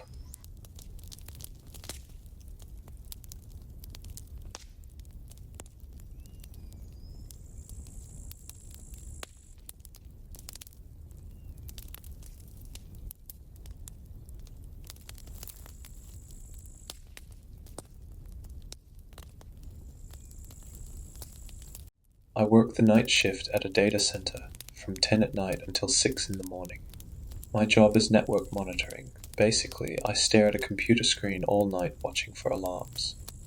Once per shift, I walk back to the server racks and make sure all the cooling systems are functional. Assuming nothing is wrong, which is almost always the case, I am free to browse the internet until morning. Last week seemed to be no different. After receiving the turnover from the evening shift, I settled in for another boring night. I read through the day's emails, opened my monitoring software and camera feed, and started looking for the night's entertainment. My typical activity is to freak myself out by watching scary stories on YouTube. The environment is perfect, lights dimmed, all alone in an empty building for hours. I pulled up a compilation of terrifying true scary stories and let my imagination run wild. I was absorbed into the tense story of a hiker pursued by an unknown entity in the woods, my vision narrowed in on the screen and senses on alert.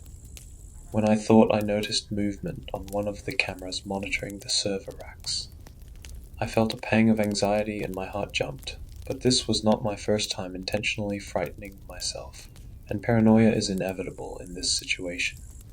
I put the camera feed into full screen. The lights were all off in the data hall, as they should be. They only turn on when there's movement. Just my imagination. Still, I kept the panel opened in full screen while I went back to my video, glancing back occasionally. Not 5 minutes later, I saw a shadow again out of the corner of my eye. Looking at the camera feed, I still couldn't see anything, and the lights were still off, but I knew I saw something move. I got up from my desk and walked out into the hallway, then through an access door into the data hall. The rows of fluorescent lighting all clicked on at once, flooding the room in light.